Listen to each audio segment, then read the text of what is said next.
पातशाही अध्यात्मिक स्वरूप श्री गुरु ग्रंथ साहब महाराज जी के मुबारक चरणों में पंचम पातशाह साहब गुरु अर्जन देव महाराज जी के पावन स्थान से गुरु की संगत के रूप में सज बैठी गुरु की साथीवादी साध संगत आज आप सारे मिलके गुरु ग्रंथ साहब महाराज जी का पहला प्रकाश पुरब मनाया। जानी अज के दिन हरमंदर साहब के पंचम पातशाह ने गुरु ग्रंथ साहब महाराज जी का पहला प्रकाश होया। बाणी की संपादना क्यों करनी पई, बाणी इकट्ठी क्यों करनी पई, की कारण सी, एक खोज का मजमून है जिसके पन्ने तुहाडी सेवा विच अर्ज करन लई हाज़र। इतिहास बयान करने तो पहला साहब गुरु गोबिंद सिंह सच्चे पातशाह महाराज जी ने सानू एक हुक्म किया है, उस हुक्म की पालना करिए। सारी सिख संगति को आवाज विच कहो जी वाहिगुरू जी का खालसा वाहिगुरू जी की फतेह। मैं विचार रहा सी गुरु अर्जन देव महाराज जी का पावन स्थान होवे, गुरु ग्रंथ साहब महाराज जी का पहला प्रकाश पुरब होवे, 12 पत्तियां विच विशाल नगर सरहाली कलां वसिया होवे ते संगत की तादाद घट, इस तो भी ज्यादा तादाद किते कई गुना ज्यादा होनी चाहिए सी। पर यह मनना पवेगा कि गुरु ग्रंथ साहब महाराज को असीं मन करके गुरु नहीं मानते। स्वीकार करना पवेगा कि असीं गुरु ग्रंथ साहब महाराज को मन करके नहीं मानते। साडा सुभाव बन गया है चंदा देते हैं मस्जिद में, शराब पीते हैं मैखाने पे, खुदा भी राजी रहे शैतान भी नाराज रहे। गुरु ग्रंथ साहब महाराज को मत्था टेकना भी है पर गल नहीं होनी। बापू के 4 पुत्र ने ते चारे ही आग्याकार ने, लोगों में गल करनगे साडा बापू बड़ा चंगा है, साडी हावी पूरी करता है, बापू तो रीझ पूरी करता है, पर साडे मन में बापू प्रति की सत्कार है देखना पड़ेगा। इस करके लोड़ा वेले मुश्किल वेले असीं महाराज के चरणों में आउंदे हां, जदों सुखां दी घड़ियां होण गुरु नूं असीं कौन गुरु मानते हैं। विरले लोग ने महाराज कहते जग मैं उत्तम काटिया, विरले कई अरदास करता हाँ जिहो जिहा असीं विखावा करते हैं साडी आत्मा भी उहो जी बन जाए, गुरु के चरणों नाल महान साडा प्यार बन जाए, साडा दुनिया ते आउणा सफल हो जाए। तो गुरु की साथी साध संगत संसार के लोगों का एक निज़म है कि बापू सारी जिंदगी कमाई करता है, ਉਹਦੇ अकाल चलाने तो बाद ਉਹਦੀ ਜਿਹੜੀ ਜ਼ਮੀਨ ਜਾਇਦਾਦ है जो कुछ भी है वो विरासत के रूप में ਉਹਦੇ ਬੱਚਿਆਂ ਵਿੱਚ ਤਕਸੀਮ ਕੀਤੀ ਜਾਂਦੀ। ਜਾਨੀ ਉਹਦੇ ਭੋਗ ਉੱਤੇ ਉਹਦੇ ਵੱਡੇ ਪੁੱਤਰ ਨੂੰ ਦਸਤਾਰਬੰਦੀ ਕੀਤੀ ਜਾਂਦੀ ਹੈ, ਜ਼ਮੀਨ ਬੱਚਿਆਂ ਦੇ ਨਾਂ ਤੇ ਤਕਸੀਮ ਕਰ ਦਿੱਤੀ ਜਾਂਦੀ ਹੈ, ਘਰ ਵੰਡਿਆ ਜਾਂਦਾ ਹੈ, ਜਾਨੀ ਉਹਦੀ ਔਲਾਦ ਮਾਲਕ ਹੁੰਦੀ। ਪਰ ਗੁਰੂ ਨਾਨਕ ਦੇ ਦਰਬਾਰ ਵਿੱਚ ਬਿਲकुल ਨਿਜ ਇਸ ਦੇ ਉਲਟ ਹੈ। गुरु नानक के घर में सच्चे पातशाह ने एक ऐसा नियम कायम किया कि इत्थे बापू की जायदाद के हकदार उहदे बचे नहीं। उहदा हकदार वही होगा जिहड़ा गुरु के हुक्म की पालना करता होगा, जिहड़ा रज़ाक की रज़ा विच राजी रहने वाला है, जिहड़ा गुरु नूं मन करके उहदे हुक्म नूं खुदाई हुक्म समझदा है, वही उहदा उत्तराधिकारी होगा, वही उहदी जायदाद का वारस होगा, वही उहदी खुशियां का पात्र होगा। गुरु नानक सच्चे पातशाह महाराज जी के 2 साहिबजादे सन। यही गल होगी कि बाबा श्री चंद जी को गद्दी मिलनी, पर नहीं लहरा जी को गद्दी मिलने का कारण यही सी कि उन्होंने हुक्म की पालना की। तो महाराज कहते जे खसम का महल पाना तो हुक्म मनना पड़ेगा, हुक्म मनना होए प्रवान ता खसमे का महल पाए। तो खसम का महल पाने वास्ते लहरा जी ने गल मनी कि गुरु नानक देव महाराज जी ने नला ला के सोहने कपड़े पवा के उथे बिठा दिता जिथे गुरु नानक देव महाराज जी बैठा करते सन, परिक्रमा भी की, नमस्कार भी की। इस तरह गल चलती चलती अगे चलती आई। वारी आ गई चौथे पातशाह गुरु रामदास महाराज। मजमून बड़ा लंबा है, समा बड़ा सीमित है। जिस बीबी का बच्चा है कृपा करके इस बच्चे को अपनी गोद में बिठाओ। तो साहब गुरु रामदास सच्चे पातशाह महाराज जी के 3 पुत्र सन। 3 तवज्जो इस पासे दी, ध्यान इस पासे केंद्रित करना, क्योंकि समा किते तुहाडा ते साडा अजाई ना चले जाए। तुसीं साडे नालों वध मरतबा रखते हो। गुरु अमरदास महाराज जी ने आनंद साहब कहा है सुनते पनीत, सुनने वाले पनीत ने, कहने वाले पवित्र ने। पवित्र का अर्थ है कि सुचे साफ सुथरे, ते पनीत का अर्थ है इस तो 3 गुना हो सुचे। इस करके तुहाडा मरतबा साडे नालों वड्डा है कि किते मरतबा घटा ना जाइए, मन की एकाग्रता बढ़ाओ। तो जिक्र किया जा रहा सी कि साहब गुरु रामदास सच्चे पातशाह महाराज जी के 3 साहिबजादे सन।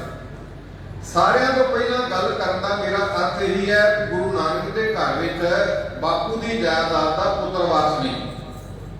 ਜਿਹੜਾ सेवा करने वाला सेवक है ਉਹੀ ਉਹਦਾ उत्तराधिकारी बन सकता है। गुरु रामदास महाराज जी के 3 पुत्रों ਵਿੱਚੋਂ ਵੱਡਾ ਸੀ ਪ੍ਰਿਥੀ ਚੰਦ, ਛੋਟਾ ਸੀ महादेव ਤੇ ਸਾਰਿਆਂ ਤੋਂ ਛੋਟੇ ਸਨ ਸਾਹਿਬਜ਼ਾਦੇ अर्जन देव। ਪ੍ਰਿਥੀ ਚੰਦ ਆਗਿਆ ਦਾ ਪਾਲਣ नहीं ਸੀ करता। एक बार का जिक्र इतिहास के पन्नियां ते आउंदा भी जिहड़ी माया आउंदी सी ना गुरु रामदास महाराज के घर के संगत भेटा करदी सी, उदों चांदी के रुपये हुंदे सन ते पृथ्वी चंद रुपया जिहड़े सी ना वो इकट्ठे करके किसी थैले विच पा लए। ते चांदी का सुभाव है भी ज्यादा हत्थां विच वरती जावे, जानी बार बार उहनूं हत्थ लगण ते जिहड़ी चांदी है ना वो हत्थां नूं काल खलाउंदी, कदे इस नूं प्रयोग के रूप में वरत के देखना। गुरु रामदास महाराज जी ने देखा कि पृथ्वी चंद चांदी के रुपया की गिनती कर रहा है, उसके हत्थों में कालख लगी सी। ते गुरु रामदास महाराज जी लगते लगते कह गए कि साहिबजादे माया की कालख अजे हत्थों में लगी, ध्यान रखना किते मन नूं ना लग जाती। हत्थों में लगी उन्नी माड़ी नहीं जिन्नी मन नूं लगी माड़ी। पर पृथ्वी चंद ने इस पासे ध्यान ना दिता ते सचमुच ही वो जिहड़ी माया की कालख सी ना वो मन नूं लग गई। महादेव बैरागी सुभाव के सन, सारिਆਂ ਤੋਂ छोटे सन अर्जन देव। अर्जन देव जी हर हुक्म की पालना करते सन। इतिहास के पन्नियां ते जिक्र होता है कि जदों साहब गुरु रामदास सच्चे पातशाह जी के ताया जी के पुत्र सिहारी मल के बेटे का विआह सी ना, ते बेटे के विआह उत्ते वड्डे साहिबजादे नूं पृथ्वी चंद नूं जाण वास्ते कहा, उन्हें साफ इनकार कर दिता।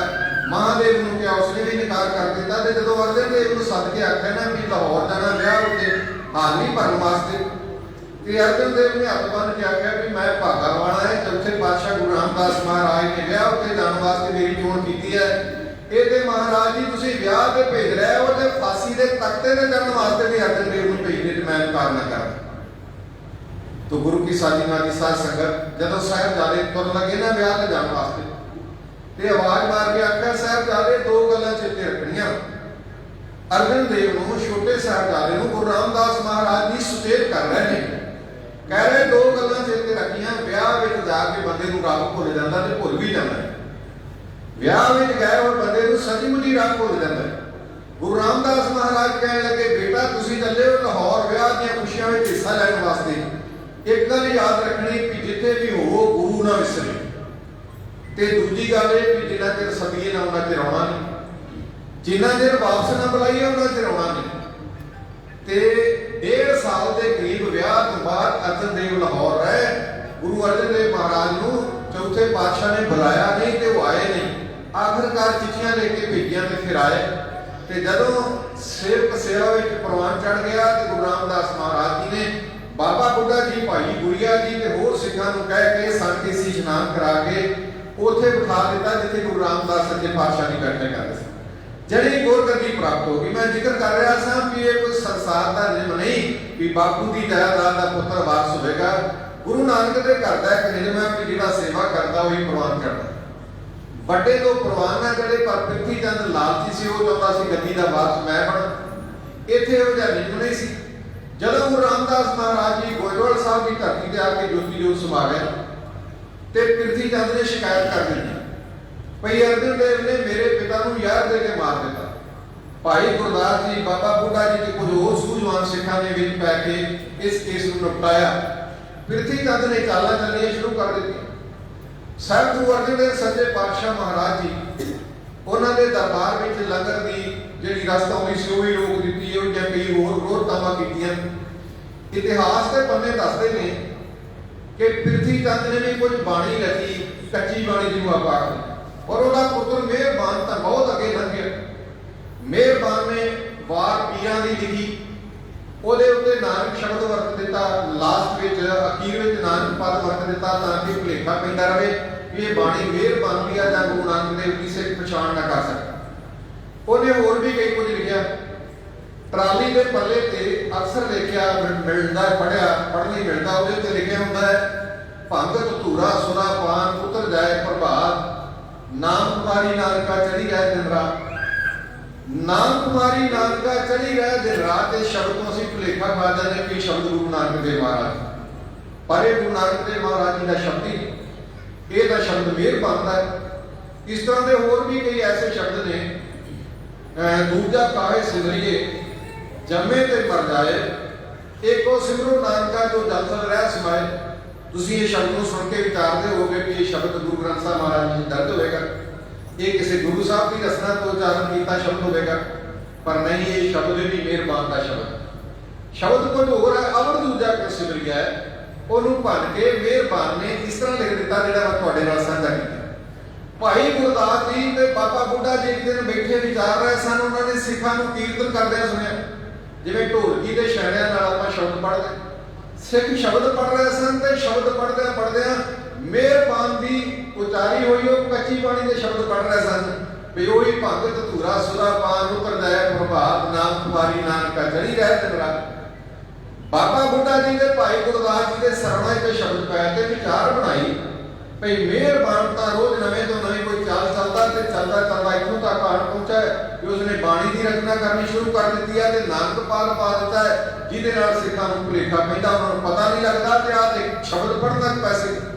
ਗੁਰੂ ਅਰਜਨ ਦੇਵ ਸੱਚੇ ਪਾਤਸ਼ਾਹ ਮਹਾਰਾਜ ਦੇ ਦਰਬਾਰ ਵਿੱਚ ਜਾ ਕੇ ਬੇਨਤੀ ਕਰਨੀ ਚਾਹੀਦੀ ਹੈ ਕਿ ਗਰੀਬ ਨਿਵਾਜ ਸਤਿਗੁਰੂ ਜੀ, ਜਿੰਨੀ ਗੁਰੂ ਸਾਹਿਬਾਨਾਂ ਦੀ ਸੱਚੀ ਬਾਣੀ ਹੈ ਉਹਦੇ ਨਾਲੋਂ ਕੱਚੀ ਬਾਣੀ ਵੱਖ ਕਰ ਦਿੱਤੀ ਜਾਵੇ ਤਾਂ ਕਿ ਸਿੱਖ ਨੂੰ ਪਹਿਚਾਣ ਹੋ ਸਕੇ। ਸੱਚੀ ਬਾਣੀ ਦੇ ਨਾਲ ਕੱਚੀ ਬਾਣੀ ਸੱਚੀ ਗੁਰੂ ਦੇ ਵਿਰੋਧੀ ਰੱਖਦੇ ਰਹੇ, ਜੇ ਰੱਖਦੇ ਨਾ ਰਹੇ ਹੁੰਦੇ ਤੇ ਕਦੇ ਵੀ ਗੁਰੂ ਅਮਰਦਾਸ ਮਹਾਰਾਜ ਜੀ ਨੇ ਇਹ ਨਹੀਂ ਸੀ ਕਹਿਣਾ, ਆਓ ਸਿੱਖ ਸਤਿਗੁਰੂ ਕੇ ਪਿਆਰਿਓ ਗਾਓ ਸੱਚੀ ਬਾਣੀ। ਬਾਣੀ ਦਾ ਅਰਥ ਬੋਲ ਹੈ। ਬਾਣੀ ਦਾ ਅਰਥ ਇਹ ਨਾ ਸਮਝਣਾ ਕਿ ਕੇਵਲ ਇੱਕ ਸ਼ਬਦ ਨੂੰ ਹੀ ਕਿਹਾ ਜਾਂਦਾ ਹੈ। ਬਾਣੀ ਦਾ ਅਰਥ ਹੈ ਬੋਲ, ਤੇ ਬੋਲ ਜਿਹੜੇ ਨੇ ਨਾ ਕੁਝ ਬੰਦੇ ਦੇ ਆਪਣੇ ਬੋਲ ਹੁੰਦੇ ਨੇ, ਕੋਈ ਦਰਗਾਹੀ ਬੋਲ ਹੁੰਦੇ ਨੇ। ਬਾਣੀ ਨਿਰੰਕਾਰ ਵੱਲੋਂ ਆਈ, ਇਹ ਬੋਲ ਗੁਰੂ ਨਾਨਕ ਦੇਵ ਮਹਾਰਾਜ ਦੇ ਬਾਕੀ ਗੁਰੂ ਸਾਹਿਬਾਨਾਂ ਦੀ ਰਚਨਾ ਦੁਆਰਾ ਸੰਸਾਰ ਤੇ ਆਈ। ਇਹ ਬਾਣੀ ਜਿੱਥੋਂ ਆਈ, ਇਸ ਬਾਣੀ ਨੂੰ ਆਧਾਰ ਬਣਾ ਕੇ ਚੱਲਣ ਵਾਲਾ ਬੰਦਾ ਉੱਥੇ ਪਹੁੰਚ ਜਾਂਦਾ। तो गुरु की साजी वाली साध संगत बाबा बुड्ढा जी के भाई गुरदास जी विचार बना के साहब गुरु अर्जन देव सच्चे पातशाह महाराज के सजे दरबार में पहुंचते हैं ते जाके महाराज को बेनती कर रहे हैं। इथों मजमून का आगाज हो रहा है, तवज्जो दे के सरन कर रहे हैं। पंचम पातशाह साहब गुरु अर्जन देव महाराज जी का अमृतसर की पावन धरती के दरबार सजा है। बाबा बुड्ढा जी भाई गुरदास जी के कुछ होर सिख सतगुरु गुरु अर्जन देव महाराज को बाणी की संपादना करने वास्ते कच्ची बाणी नालों सच्ची बाणी वक्त करने वास्ते कुछ बेनती के रूप में शब्द क्यों आ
ਹੁੰਦਾ ਹੋਵੇਗਾ। ਅਜੋਕੇ ਸਮੇਂ ਵਿੱਚ ਵੀ ਸਿੱਖਾਂ ਨੂੰ ਇਸ ਗੱਲ ਦਾ ਗਿਆਨ ਨਹੀਂ, ਅਜੇ ਵੀ ਸਾਨੂੰ ਬਾਣੀ ਬਾਰੇ ਬਹੁਤਾ ਗਿਆਨ ਨਹੀਂ। 1661 ਬਿਕਰਮੀ ਨੂੰ ਗੁਰੂ ਅਰਜਨ ਦੇਵ ਸੱਚੇ ਪਾਤਸ਼ਾਹ ਮਹਾਰਾਜ ਨੇ ਇਸ ਬਾਣੀ ਦੀ ਸੰਪਾਦਨਾ ਕਰਵਾਈ ਸੀ ਬੀੜ ਦੇ ਰੂਪ ਵਿੱਚ। ਅੱਜ ਵੀ ਅਸੀਂ ਅਜੇ ਤੱਕ ਬਾਣੀ ਦੀ ਪਹਿਚਾਣ ਨਹੀਂ ਕਰ ਸਕੇ ਕਿ ਬਾਣੀ ਅਰਥ ਕੀ ਦੱਸਦੀ ਹੈ, ਬਾਣੀ ਦਾ ਮਹਾਤਮ ਕੀ ਹੈ, ਬਾਣੀ ਕਿਉਂ ਪੜ੍ਹਨੀ ਚਾਹੀਦੀ ਹੈ ਤੇ ਪੜ੍ਹ ਕੇ ਇਹਦਾ ਲਾਹਾ ਕੀ ਲੈਣਾ ਚਾਹੀਦਾ। ਬਾਣੀ ਪੜ੍ਹੀ ਜਾਂਦੀ ਹੈ, ਬਾਣੀ ਨੂੰ ਵਿਚਾਰਿਆ ਨਹੀਂ ਜਾਂਦਾ। ਤੁਸੀਂ ਅਕਸਰ ਵੇਖਿਆ ਹੋਵੇਗਾ ਜੇ ਕੋਈ ਨਵੀਂ ਕਾਰ ਲੈਂਦਾ ਤੇ ਉਹਦੇ ਪਾਸੇ ਪ੍ਰਿੰਟ ਕਰਾਉਂਦਾ ਪਿਛਲੇ ਪਾਸੇ ਤੇ ਅਗਲੇ ਪਾਸੇ ਇਹ ਵੀ ਦਾਤ ਤੇਰੀ ਦਾਤਾ, ਜਾਨੀ ਉਹਦੇ ਮਨ ਮੁਤਾਬਕ ਉਹਦੇ ਅਰਥ ਬਣਦੇ ਨੇ ਕਿ ਆਹ ਤੇਰੀ ਦਾਤ ਆ ਜਿਹੜੀ ਗੱਡੀ ਤੇ ਸਵਾਰ ਹੋ ਕੇ ਮੈਂ ਜਾ ਰਿਹਾ। ਇਹੀ ਅਰਥ ਕਰਾਂਗੇ ਨਾ ਉਸ ਤੇ ਇਹ ਵੀ ਦਾਤ ਤੇਰੀ ਦਤਾਰ ਦੀ, ਇਹ ਦਾਤ ਤੇਰੀ ਆ ਦਾਤਿਆ ਜਿਹੜੀ ਗੱਡੀ ਮੈਨੂੰ ਬਖਸ਼ੀ। ਇਸ ਪੰਕਤੀ ਦੇ ਅਰਥ ਸ਼ੋਧ ਕਰਨ ਵਾਸਤੇ ਸਾਨੂੰ ਪਿਛਲੀ ਪੰਕਤੀ ਪੜ੍ਹਨੀ ਪਵੇਗੀ। ਇਹ ਸ੍ਰੀ ਜਪਜੀ ਸਾਹਿਬ ਦੀ ਬਾਣੀ, ਇਹਦੀ ਪਿਛਲੀ ਪੰਕਤੀ ਪੜਾਂਗੇ ਤੇ ਫਿਰ ਅਸੀਂ ਕਦੇ ਵੀ ਆਪਣੀ ਗੱਡੀ ਉੱਤੇ ਸ਼ਬਦ ਨਹੀਂ ਲਿਖਾਂਗੇ, ਤੇ ਜੇ ਲਿਖਾਂਗੇ ਤੇ ਫਿਰ ਪਿਛਲੀ ਪੰਕਤੀ ਵੀ ਲਿਖਣੀ ਪਊ। ਪਿਛਲੀ ਪੰਕਤੀ ਹੈ ਕੇਤਿਆਂ ਦੁੱਖ ਭੂਖ ਸਦ ਮਾਰ। ਭਈ ਸੰਸਾਰ ਵਿੱਚ ਰਹਿੰਦਿਆਂ ਕਈਆਂ ਬੰਦਿਆਂ ਨੂੰ ਦੁੱਖ ਤੇ ਭੁੱਖ ਦੀ ਮਾਰ ਪੈਂਦੀ ਆ ਤੇ ਪਰਮੇਸ਼ਰ ਦੀ ਇਹ ਵੀ ਤੇਰੀ ਇੱਕ ਦਾਤ ਹੈ, ਪਰ ਅਸੀਂ ਤਾਂ ਗੱਡੀ ਨੂੰ ਸਮਝ ਬੈਠੇ ਵੀ ਇਹ ਵੀ ਤੇਰੀ ਦਾਤ ਤੇਰੀ। ਇਸ ਕਰਕੇ ਸਾਨੂੰ ਅਜੇ ਤੱਕ ਗਿਆਨ ਵੀ ਨਹੀਂ ਹੈ। ਤਾਂ ਗੁਰੂ ਕੀ ਸਾਜੀ ਵਾਲੀ ਸਾਧ ਸੰਗਤ, ਇਸ ਤਰ੍ਹਾਂ ਹੋਰ ਵੀ ਕਈ ਗੁਰਬਾਣੀ ਦੇ ਸ਼ਬਦ ਨੇ। ਅਰਦਾਸ ਕਰਦੇ ਹਾਂ ਅਸੀਂ ਕਈ ਵਾਰੀ ਆਖਦੇ ਹਾਂ ਕਿਸੇ ਦੇ ਬੱਚਾ ਨਾ ਹੋਵੇ ਤੇ ਅਰਦਾਸ ਕਰਾਂਗੇ ਕਿ ਪੁੱਤੀ ਗੰਢ ਪਵੇ ਸੰਸਾਰ, ਜਿਹਦੇ ਅਸੀਂ ਅਰਥ ਕਰਦੇ ਹਾਂ ਕਿ ਪੁੱਤਾਂ ਨਾਲ ਹੀ ਦੁਨੀਆ ਵਿੱਚ ਗੰਢ ਪੈਂਦੀ, ਰਿਸ਼ਤੇ ਨਾਤੇ ਬਣਦੇ ਆ। ਜੇ ਧੀ ਹੋਵੇ ਤੇ ਫਿਰ ਨਹੀਂ ਬਣਦੀ। ਕੀ ਧੀ ਪੈਦਾ ਹੋ ਜਾਵੇ ਤੇ ਕੁੜਮਾ ਚਾਹੀ ਪੈਦਾ ਨਹੀਂ ਹੁੰਦੀ। ਧੀ ਦੇ ਵਿਆਹ ਤੋਂ ਬਾਅਦ ਦਿਮਾਗ ਸਾਡਾ ਪੁੱਤ ਨਹੀਂ ਬਣਦਾ, ਉਹਦਾ ਸੱਸ ਸਹੁਰਾ ਸਾਡੇ ਰਿਸ਼ਤੇਦਾਰ ਨਹੀਂ ਬਣਦੇ। ਧੀ ਦੀ ਕੁੱਖ ਤੋਂ ਪੈਦਾ ਹੋਏ ਬੱਚੇ ਸਾਡੇ ਦੋਹਤੇ ਦੋਹਤੀਆਂ ਨਹੀਂ ਬਣਦੇ। ਫਿਰ ਪੁੱਤਾਂ ਨਾਲ ਹੀ ਕਿਵੇਂ ਸੰਸਾਰ ਨਾਲ ਗੰਢ ਪੈਂਦੀ। ਇਸ ਨੂੰ ਸਿੱਧ ਕਰਨ ਵਾਸਤੇ ਸਾਨੂੰ ਪਿਛਲੀ ਪੰਕਤੀ ਪੜ੍ਹਨੀ ਪਵੇਗੀ। ਪਿਛਲੀ ਪੰਕਤੀ ਕੀ ਕਹਿੰਦੀ ਹੈ? ਉਹ ਕਹਿੰਦੀ ਹੈ ਗੋਰੀ ਸੇਤੀ ਟੁੱਟੇ ਪਤਾਰ, ਪੁੱਤੀ ਗੰਢ ਪਵੇ ਸੰਸਾਰ। ਪੁੱਤੀ ਦਾ ਅਰਥ ਕਦੇ ਕੇਵਲ ਮੁੰਡੇ ਹੀ ਨਾ ਕਰ ਲੈਣਾ, ਪੁੱਤੀ ਦਾ ਅਰਥ ਹੈ ਬੱਚੇ। ਗੋਰੀ ਦਾ ਅਰਥ ਹੈ ਇਸਤਰੀ, ਪਤਾਰ ਦਾ ਅਰਥ ਹੈ ਪਤੀ। ਪਤੀ ਤੇ ਪਤਨੀ ਦੀ ਅਣਬਣ ਹੋ ਜਾਵੇ, ਦੋਵੇਂ ਜੀਆਂ ਵਿੱਚ ਤਕਰਾਰ ਹੋ ਜਾਵੇ, ਛੋਟੀ ਮੋਟੀ ਹੋ ਹੀ ਜਾਂਦੀ ਘਰਾਂ ਵਿੱਚ। ਦੋਵਾਂ ਜੀਆਂ ਵਿੱਚ ਤਕਰਾਰ ਹੋ ਜਾਵੇ, ਉਹ ਇੱਕ ਦੂਜੇ ਨਾਲ ਬੋਲਦੇ ਹੀ ਨਾ ਹੋਣ। ਗਿਲਾ ਇੱਥੋਂ ਤੱਕ ਵੱਧ ਜਾਵੇ ਕਿ ਇੱਕ ਦੂਜੇ ਨਾਲ ਬੋਲਦੇ ਨਾ ਹੋਣ ਤੇ ਘਰ ਵਿੱਚ ਬੱਚੇ ਹੋਣ ਨਾ, ਤੇ ਘਰ ਵਾਲੀ ਨੇ ਕਿਤੇ ਜਾਣਾ ਹੋਵੇ ਤੇ ਨਿਆਣੇ ਨੂੰ ਕਹਿੰਦੇ ਆਪਣੇ ਭਾਪੇ ਨੂੰ ਕਹੋ ਮੈਨੂੰ ਪੈਸੇ ਦਿਓ ਮੈਂ ਬਾਜ਼ਾਰ ਜਾਣਾ। ਇਸ ਤਰ੍ਹਾਂ ਹੀ ਹੁੰਦਾ। ਤੇ ਜੇ ਪਤੀ ਨੇ ਕਿਤੇ ਜਾਣਾ ਹੋਵੇ ਤੇ ਢਿੱਡੋਂ ਭੁੱਖਾ ਹੋਵੇ ਤੇ ਕਹਿ ਦਿੰਦਾ ਜਾ ਕਾਕਾ ਆਪਣੀ ਮੰਮੀ ਨੂੰ ਕਹੋ ਚਾਹ ਬਣਾ ਦੇ, 2 ਪਰੌਂਠੇ ਲਾ ਦੇ, ਮੈਂ ਕੰਮ ਤੇ ਜਾਣਾ ਸ਼ਾਮ ਨੂੰ। ਗੋਰੀ ਸੇਤੀ ਟੁੱਟੇ ਪਤਾਰ, ਇਸਤਰੀ ਵੀ ਪਤੀ ਨਾਲ ਅਣਬਣ ਬਣ ਜਾਵੇ ਫਿਰ ਕੀ ਹੁੰਦਾ ਹੈ? ਪੁੱਤੀ ਗੰਢ ਪਵੇ ਸੰਸਾਰ, ਬੱਚਿਆਂ ਨਾਲ ਗੰਢ ਪੈ ਜਾਵੇ, ਉਹਨਾਂ ਦੀ ਸਾਂਝ ਬਣ ਜਾਂਦੀ। ਅਕਸਰ ਤੁਸੀਂ ਕਈ ਵਾਰੀ ਇਹ ਵੀ ਦੇਖਿਆ ਹੋਵੇਗਾ ਅਦਾਲਤਾਂ ਵਿੱਚ ਦੋਵਾਂ ਜੀਆਂ ਦੇ ਕੇਸ ਚੱਲਦੇ ਹੁੰਦੇ, ਨੌਬਤ ਇੱਥੋਂ ਤੱਕ ਆ ਜਾਂਦੀ ਕਿ ਅੱਜ ਲਾਸਟ ਫੈਸਲਾ ਹੋ ਜਾਣਾ ਤੇ ਤਲਾਕ ਹੋ ਜਾਣਾ, ਪਰ ਜੱਜ ਕਹਿੰਦਾ ਹੋਵੇ ਆਪਣੇ ਬੱਚਿਆਂ ਵਾਲੇ ਵੇਖੋ। ਜਦੋਂ ਬੱਚਿਆਂ ਦੇ ਮੂੰਹ ਵਾਲੇ ਮਾਂ ਪਿਓ ਵੇਖਦਾ ਨਾ ਤੇ ਫਿਰ ਉਹਦਾ ਜੱਜ ਸਾਹਿਬ ਸਾਡਾ ਤਲਾਕ ਨਾ ਕਰਿਓ, ਅਸੀਂ ਦੋਵੇਂ ਜੀ ਇਕੱਠਾ ਰਹਿਣਾ ਪਸੰਦ ਕਰਦੇ। ਜਾਣੀ ਬੱਚਿਆਂ ਨਾਲ ਟੁੱਟੀ ਹੋਈ ਜਿਹੜੀ ਅਣਬਣ ਆ ਨਾ ਉਹਨੂੰ ਵੀ ਗੰਢ ਪੈ ਗਈ। ਤਾਂ ਮੈਂ ਬੇਨਤੀ ਕਰ ਰਿਹਾ ਸਾਂ, ਅਸੀਂ ਜਿਹੜੇ ਸ਼ਬਦ ਸਾਡੀ ਵਰਤੋਂ ਵਿੱਚ ਆਉਣ ਵਾਲੇ ਨਾ ਉਹ ਵਰਤੀ ਤਾਂ ਨਹੀਂ। ਕੋਈ ਬੰਦਾ ਸੰਨ ਲਾ ਰਿਹਾ ਸੀ, ਕਿਸੇ ਦੇ ਘਰ ਨੂੰ ਸੰਨ ਲਾ ਰਿਹਾ ਸੀ, ਸ਼ਬਦ ਪਤਾ ਕੀ ਪੜ੍ਹ ਰਿਹਾ ਸੀ? ਕਹਿੰਦਾ ਸਤਿਗੁਰ ਸੇਕੇ ਬੰਧਨ ਕੱਟ। ਭਈ ਜੇ ਕਿਤੇ ਮੈਂ ਫੜਿਆ ਜਾਵਾਂ ਤੇ ਮੇਰਾ ਜਿਹੜਾ ਸਤਿਗੁਰੂ ਨਾ ਉਹ ਮੇਰੇ ਬੰਧਨ ਕੱਟ। ਪਰ ਅਗਲੀ ਪੰਕਤੀ ਪੜ੍ਹਦਾ ਹੀ ਨਹੀਂ ਸੀ। ਕਿਸੇ ਨੇ ਮਗਰੋਂ ਠੁੱਡ ਮਾਰ ਕੇ ਆਖੋ ਅਗਲੀ ਪੰਕਤੀ ਕਿਹਨੇ ਪੜ੍ਹਨੀ? ਗੁਰਕਾ ਸਿੱਖ ਬੇਕਾਰ ਤੇ ਹਟੇ। ਮਾੜੇ ਕੰਮਾਂ ਤੋਂ ਗੁਰੂ ਦੇ ਸਿੱਖ ਨੂੰ ਹਟਣਾ ਚਾਹੀਦਾ ਹੈ। ਸਾਡਾ ਸੁਭਾਅ ਬਣ ਗਿਆ ਜਿਹੜੇ ਸਾਡੀ ਪੰਕਤੀ ਕੰਮ ਦੀ ਉਹ ਵਰਤੋਂ ਵਿੱਚ ਲੈ ਆਉਂਦੇ ਤੇ ਦੂਜੀ ਕਰੇ ਵਿਚਾਰੇ। ਤੋ ਇਸ ਤਰ੍ਹਾਂ ਦੇ ਰਲੇ ਜਿਹੜੇ ਚੱਲ ਰਹੇ ਸਨ, ਸਾਡੀ ਅਜੇ ਵੀ ਸਮਝ ਤੋਂ ਬਾਹਰ ਹੈ। ਉਦੋਂ ਦੇ ਸਿੱਖ ਬਹੁਤੇ ਭੋਲੇ ਭਾਲੇ ਸਨ, ਸਮਝ ਨਹੀਂ ਆ ਰਿਹਾ। ਤੇ ਬਾਬਾ ਬੁੱਢਾ ਜੀ ਤੇ ਭਾਈ ਗੁਰਦਾਸ ਜੀ ਕਹਿਣ ਲੱਗੇ ਸੱਚੇ ਪਾਤਸ਼ਾਹ ਆਹ ਕਿਰਪਾ ਜ਼ਰੂਰ ਕਰੋ। ਹੁਣ ਤਾਂ ਸਿੱਖ ਵੀ ਸ਼ਬਦ ਪੜ੍ਹਨ ਲੱਗ ਪਏ, ਮਿਹਰਬਾਨੀ ਦੀ ਕੱਚੀ ਪਾਣੀ ਦੇ। ਮਹਾਰਾਜ ਨੇ ਆਖਿਆ ਫਿਰ ਜਿਹੜੀਆਂ ਸੱਚੀਆਂ ਸਾਡੇ ਕੋਲ ਨੇ ਉਹ ਤੇ ਪਾਸ ਹੀ, ਤੇ ਜਿੱਥੇ ਕਿਤੇ ਪਾਸੇ ਨੇ ਉਹ ਇਕੱਠੀਆਂ ਕਰਕੇ ਬਾਣੀ ਦੀ ਸੰਪਾਦਨਾ ਕਰ ਲਈ ਜਾਵੇਗੀ। ਬਾਕੀ ਸੱਚੀਆਂ ਤੇ ਮਹਾਰਾਜ ਨੇ ਲਗਭਗ ਇਕੱਠੀਆਂ ਕਰ ਲਈਆਂ, ਪਰ ਗੁਰੂ ਅਰਜਨ ਦੇਵ ਮਹਾਰਾਜ ਜੀ ਦੇ ਮਾਮਾ ਜੀ ਤੀਜੇ ਪਾਤਸ਼ਾਹ ਗੁਰੂ ਅਮਰਦਾਸ ਮਹਾਰਾਜ ਜੀ ਦੇ ਸਾਹਿਬਜ਼ਾਦੇ ਮੋਹਨਦ ਉਹ ਗੋਇੰਦ ਗੋਇੰਦਵਾਲ ਸਾਹਿਬ ਦੀ ਧਰਤੀ ਤੇ ਚੁਬਾਰੇ ਤੇ ਰਹਿੰਦੇ ਸਨ। ਬੌਲੀ ਸਾਹਿਬ ਦੇ ਪਹਾੜ ਦੀ ਪਾਈ ਗੁਰਦੁਆਰਾ ਚੁਬਾਰਾ ਸਾਹਿਬ ਮੌਜੂਦ ਹੈ। ਉੱਥੇ ਰਹਿੰਦੇ ਸਨ। ਉਹਨਾਂ ਕੁਝ ਬਾਣੀ ਦੀਆਂ ਸੱਚੀਆਂ ਸਨ। ਸਾਹਿਬ ਗੁਰੂ ਅਰਜਨ ਦੇਵ ਸੱਚੇ ਪਾਤਸ਼ਾਹ ਮਹਾਰਾਜ ਜੀ ਨੇ ਇਤਿਹਾਸਕਾਰਾਂ ਨੇ ਜ਼ਿਕਰ ਕੀਤਾ, ਬਾਬਾ ਬੁੱਢਾ ਤੇ ਭਾਈ ਗੁਰਦਾਸ ਜੀ ਨੂੰ ਭੇਜਿਆ। ਉਹ ਸਮਾਧੀ ਸਿੱਧ ਸਨ। ਉਹਨਾਂ ਦੀ ਸਮਾਧੀ ਨਾ ਟੁੱਟੀ ਜਾਂ ਉਹਨਾਂ ਨੇ ਇਨਕਾਰ ਕਰ ਦਿੱਤਾ ਕਿ ਮੈਂ ਬਾਣੀ ਦੀਆਂ ਸੱਚੀਆਂ ਨਹੀਂ ਲੈਣੀਆਂ, ਅੱਗੇ ਤੁਸੀਂ ਗੱਦੀ ਦੀ ਮੱਲ ਮਾਰ ਲਈ। ਦੁਨੀਆ ਇਹੋ ਜਿਹੀਆਂ ਗੱਲਾਂ ਕੁਝ ਇਤਿਹਾਸਕਾਰਾਂ ਨੇ ਲਿਖਿਆ। ਇਹ ਕਿੱਥੋਂ ਕੁ ਤੱਕ ਹਕੀਕਤ ਹੈ, ਵਿਚਾਰਨ ਵਾਲਾ ਵਿਸ਼ਾ ਹੈ। ਆਖਿਰਕਾਰ ਗੁਰੂ ਅਰਜਨ ਦੇਵ ਮਹਾਰਾਜ ਜੀ ਆਪ ਹੈ। ਅੰਮ੍ਰਿਤਸਰ ਦੀ ਪਾਵਨ ਧਰਤੀ ਤੋਂ ਸਿੱਖਾਂ ਨੂੰ ਨਾਲ ਲਿਆ। ਚੱਲਦੇ ਚੱਲਦੇ ਗੋਇੰਦਵਾਲ ਸਾਹਿਬ ਦੀ ਪਾਵਨ ਧਰਤੀ ਤੇ ਚਲੇ ਗਏ। ਤੇ ਮੈਂ ਇੱਕ ਹੋਰ ਬੇਨਤੀ ਕਰਾਂ ਭਈ ਗੁਰੂ ਅਰਜਨ ਦੇਵ ਮਹਾਰਾਜ ਜੀ ਆਪ ਬਹੁਤ ਅੱਛਾ ਕੀਰਤਨ ਕਰ ਲੈਂਦੇ ਸਨ। ਸਾਹਿਬ ਗੁਰੂ ਅਰਜਨ ਦੇਵ ਮਹਾਰਾਜ ਕੇਵਲ ਰਾਏ ਕੁਲਵੰਤ ਤੇ ਸਤਾ ਜੀ ਹੀ ਕੀਰਤਨ ਨਹੀਂ ਸਨ ਕਰਦੇ। ਗੁਰੂ ਅਰਜਨ ਦੇਵ ਮਹਾਰਾਜ ਜੀ ਬਹੁਤ ਵੱਡੇ ਕੀਰਤਨੀਏ ਸਨ। ਹੁਣ ਮੇਰੇ ਨਾਲ ਜਿਹੜਾ ਬੱਚਾ ਸਰੰਗੀ ਵਜਾ ਰਿਹਾ ਹੈ, ਇਹਨੇ ਆਪ ਨਹੀਂ ਬਣਾਈ। ਭਾਈ ਬਚਿੱਤਰ ਸਿੰਘ ਜੀ ਸਾਹਮਣੇ ਬੈਠੇ ਨੇ। ਸਰੰਗੀ ਮਾਸਟਰਾਂ ਦੀ ਦੁਨੀਆ ਵਿੱਚੋਂ ਇਹਨਾਂ ਦਾ ਇੱਕ ਵੱਖਰਾ ਨਾਂ ਹੈ, ਪਰ ਇਹ ਸਰੰਗੀ ਵਜਾ ਲੈਂਦੇ, ਆਪ ਨਹੀਂ ਬਣਾਉਣ ਦੇਣਾ। ਗੁਰੂ ਅਰਜਨ ਦੇਵ ਸੱਚੇ ਪਾਤਸ਼ਾਹ ਮਹਾਰਾਜ ਜੀ ਜਿਹੜੇ ਸਾਜ਼ ਨਾਲ ਕੀਰਤਨ ਕਰਦੇ ਸਨ, ਉਹਨੂੰ ਕਹਿੰਦੇ ਸਰੰਦਾ। ਤੇ ਸਰੰਦਾ ਕਿਸੇ ਕਾਰੀਗਰ ਦਾ ਨਹੀਂ ਸੀ ਬਣਾਇਆ, ਗੁਰੂ ਅਰਜਨ ਦੇਵ ਮਹਾਰਾਜ ਜੀ ਨੇ ਆਪ ਤਿਆਰ ਕੀਤਾ ਸੀ। ਹੁਣ ਤੁਸੀਂ ਅੰਦਾਜ਼ਾ ਲਾ ਲਓ ਕਿ ਜਿਹੜੇ ਸਤਿਗੁਰੂ ਦੇ ਪਾਵਨ ਦਰਬਾਰ ਵਿੱਚ ਤੁਸੀਂ ਬੈਠੇ ਹੋ, ਉਹਨਾਂ ਦੀ ਬੁੱਧੀ ਕਿੰਨੀ ਕੁ ਤੀਖਣ ਹੋਵੇ। ਤੋ ਸਾਹਿਬ ਗੁਰੂ ਅਰਜਨ ਦੇਵ ਸੱਚੇ ਪਾਤਸ਼ਾਹ ਮਹਾਰਾਜ ਜੀ ਜਿੰਨੀ ਉੱਚੀ ਸੁਰ ਵਿੱਚ ਕੀਰਤਨ ਕਰਦੇ ਸਨ, ਜਿਹੜੇ ਘਰ ਵਿੱਚ ਉਹ ਗਾ ਜਾਂਦੇ ਸਨ, ਬਾਕੀ ਕਿਸੇ ਗੁਰੂ ਸਾਹਿਬ ਨੇ ਇੰਨਾ ਉੱਚਾ ਨਹੀਂ ਗਾਇਆ। ਤੁਸੀਂ ਗੁਰੂ ਗ੍ਰੰਥ ਸਾਹਿਬ ਮਹਾਰਾਜ ਦੀ ਬਾਣੀ ਪੜ੍ਹਨ ਵਾਲੇ ਸੱਜਣ ਜਾਣਦੇ ਨੇ। ਤਾਂ ਗੁਰੂ ਕੀ ਸਾਧੀਆਂ ਦੀ ਸਾਧ ਸੰਗਤ ਗੋਇੰਦਵਾਲ ਸਾਹਿਬ ਦੀ ਪਾਵਨ ਧਰਤੀ ਤੇ ਸਰੰਦਾ ਲੈ ਕੇ ਆ ਗਏ। ਪੰਜਵੇਂ ਪਾਤਸ਼ਾਹ ਨਾਲ ਮਰਦੰਗ ਵਾਲੇ ਸਿੱਖ ਆ ਗਏ। ਭਾਈ ਮੋਹਣ ਜੀ ਦੇ ਚੁਬਾਰੇ ਦੇ ਲਾਗੇ ਬਹਿ ਗਏ। ਉੱਥੇ ਮਹਾਰਾਜ ਜੀ ਸ਼ਬਦ ਦਾ ਉਚਾਰਨ ਕਰ ਰਹੇ ਨੇ। ਕਿਤੇ ਇਹ ਨਾ ਸਮਝਣਾ ਵੀ ਮੋਹਣ ਨੂੰ ਹੀ ਮੁਖਾਤਬ ਹੋ ਕੇ ਮਹਾਰਾਜ ਜੀ ਕਹਿ ਰਹੇ ਨੇ। ਨਰਦੋਸ਼ ਜੀ ਨੇ ਤੇ ਇਹ ਸਿੱਧ ਕਰਨ ਦੀ ਕੋਸ਼ਿਸ਼ ਕੀਤੀ ਹੈ, ਜਿਨ੍ਹਾਂ ਨੇ ਉਹ ਸ਼ਬਦ ਲਿਖੇ ਨੇ ਵੀ ਮੋਹਣ ਜੀ ਦੀ ਤਾਰੀਫ ਕਰ ਰਹੇ ਨੇ। ਪਰ ਜਦੋਂ ਅਸੀਂ ਸਾਰੇ ਸ਼ਬਦ ਨੂੰ ਵਿਚਾਰਾਂਗੇ ਨਾ, ਸਮਾਂ ਨਹੀਂ ਵਿਚਾਰ ਕਰਨ ਦਾ, ਉਦੋਂ ਪਤਾ ਲੱਗੇਗਾ ਕਿ ਗੁਰੂ ਅਰਜਨ ਦੇਵ ਮਹਾਰਾਜ ਜੀ ਜਿਹੜਾ ਸ਼ਬਦ ਗਾ ਰਹੇ ਨੇ, ਉਹ ਅਕਾਲ ਪੁਰਖ ਨੂੰ ਮੁਖਾਤਬ ਹੋ ਕੇ ਗਾ ਰਹੇ ਨੇ। ਤੇ ਸੱਚੇ ਪਾਤਸ਼ਾਹ ਕੀ ਗਾ ਰਹੇ ਸਨ, ਇਹਨਾਂ ਸ਼ਬਦਾਂ ਵਿੱਚ ਧਿਆਨ ਕੀਤਾ ਜਾਵੇ।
समाधि स्थित है। ये अपने बाप नाल भी विखरे सन, गुरु अमरदास महाराज जी नाल भी, ते गुरु रामदास महाराज नाल भी विखरे ते पांडे नाल भी नहीं बने, यानी गुरु अर्जन देव महाराज नाल भी इहदी नहीं बनी। विखरन का वही कारण सी मैं पहला जिक्र कर चुका भी ये कोई जायदाद नहीं मिली जिहड़ी अपने पुत्तां नूं दित्ती आ, ये तां निरंकार वालों मिली हुई वो हुंदी है जिहड़ी सेवक जान के तारी जाती है। जेठा जी ने सेवा की गुरु अमरदास महाराज जी ने गद्दी दे, जदों पैरी पैण की गल आई गुरगद्दी दी तो आख्या भी मत्था टेको, मोहन जी ने साफ इनकार कर दिया। उन्हें आख्या असीं गद्दी के हकदार, ये लाहौरों आया सेवा करके गद्दी लै गया, नाले तुसीं साडी भैन का रिश्ता कर दिता तो मैं मत्था नहीं टेका, साफ इनकार कर दिया। छोटे की वारी आई मोहरी जी, मोहरी के बारे में जिक्र आता है जो असं सत पढ़ते हैं रात कली साधु के जिक्र आता है, मोहरी पुत सन्मुख होया रामदासे पैरी पाए जी, जानी मोहरी जी ने इनकार नहीं किया। उन्हें आख्या गुरु अमरदास महाराज जी का हक बनता सी, लै गया मैंने कोई गिला। मोहन जी विखरे सन, इसे करके बाबा बुढ़ा जी के भाई गुरदास जी को संचियां नहीं सी दित्तियां। फिर गुरु अर्जन देव महाराज जी आप आए, वो भी जानते सन कि मोहन जी साडे नाल गिले विच ने, संचियां देनियां नहीं, एक वो समाधि स्थित ने ते समाधि नूं तोड़न वास्ते करना पैना सी कीर्तन।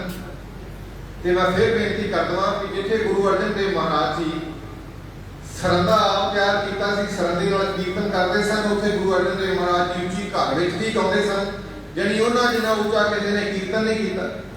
तो इस उन्होंने रचना में इन्नी वड्डी कच्छी में जदों कीर्तन कराया करते सन, आकाशी परिंदे भी अपनी परवाह रोक लेते सन, उड़ते पंछियों का भी जी करता सी वैसे गुरु अर्जन देव महाराज जी की गाई जाती बाणी शरण करें।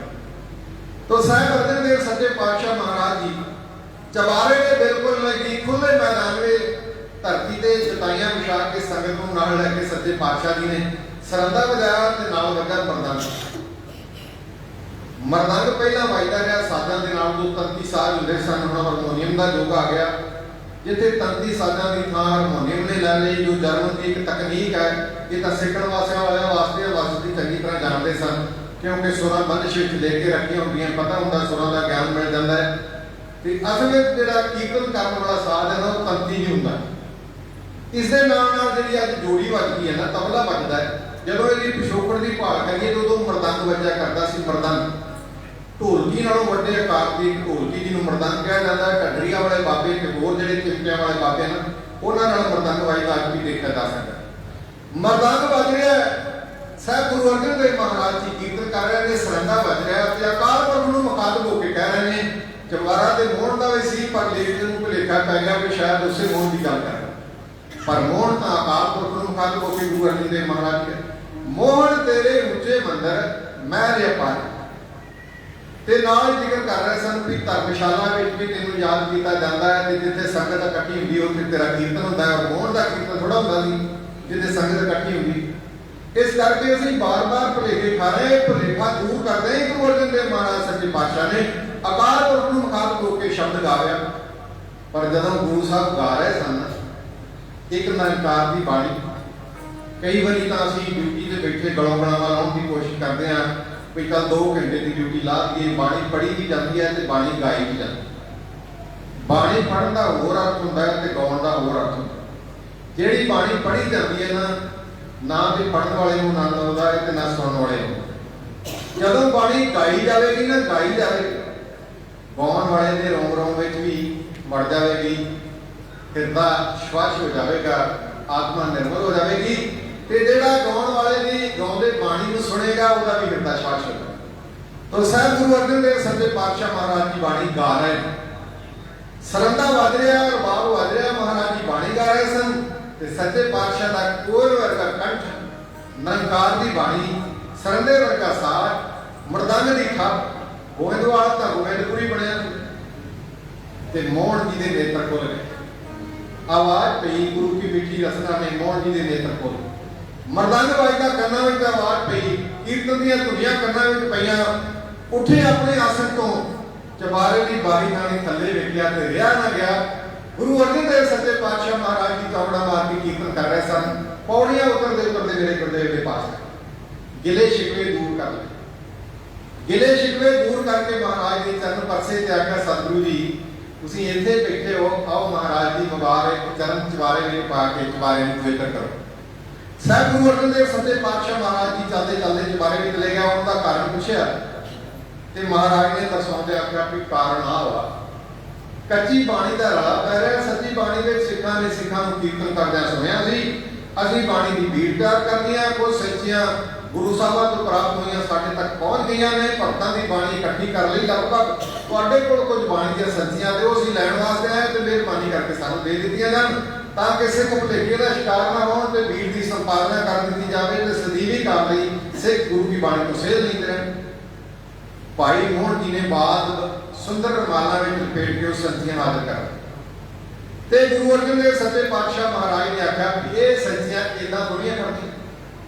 मोहरी जी को आख्या पालकी चाहिए है तो मोहन जी के छोटे भराता गुरु अमरदास महाराज जी के छोटे साहिबजादे ने पालकी हाजिर की ते ओहदे विच रख लईआं सच्चियां। आप नंगे पैरी गुरु अर्जन देव महाराज जी चौर करते आ रहे हैं कि सच्चियां सतनाम का जाप करते अमृतसर की पावन धरती वाले लिया। जब अमृतसर पहुंच गया, अकाल तख्त साहब के सारे ने दर्शन किए। अकाल तख्त साहब एक होर गुरुद्वारा है जिन्होंने कोठा साहब कहा जाता है। कोठे का अर्थ है कमरा।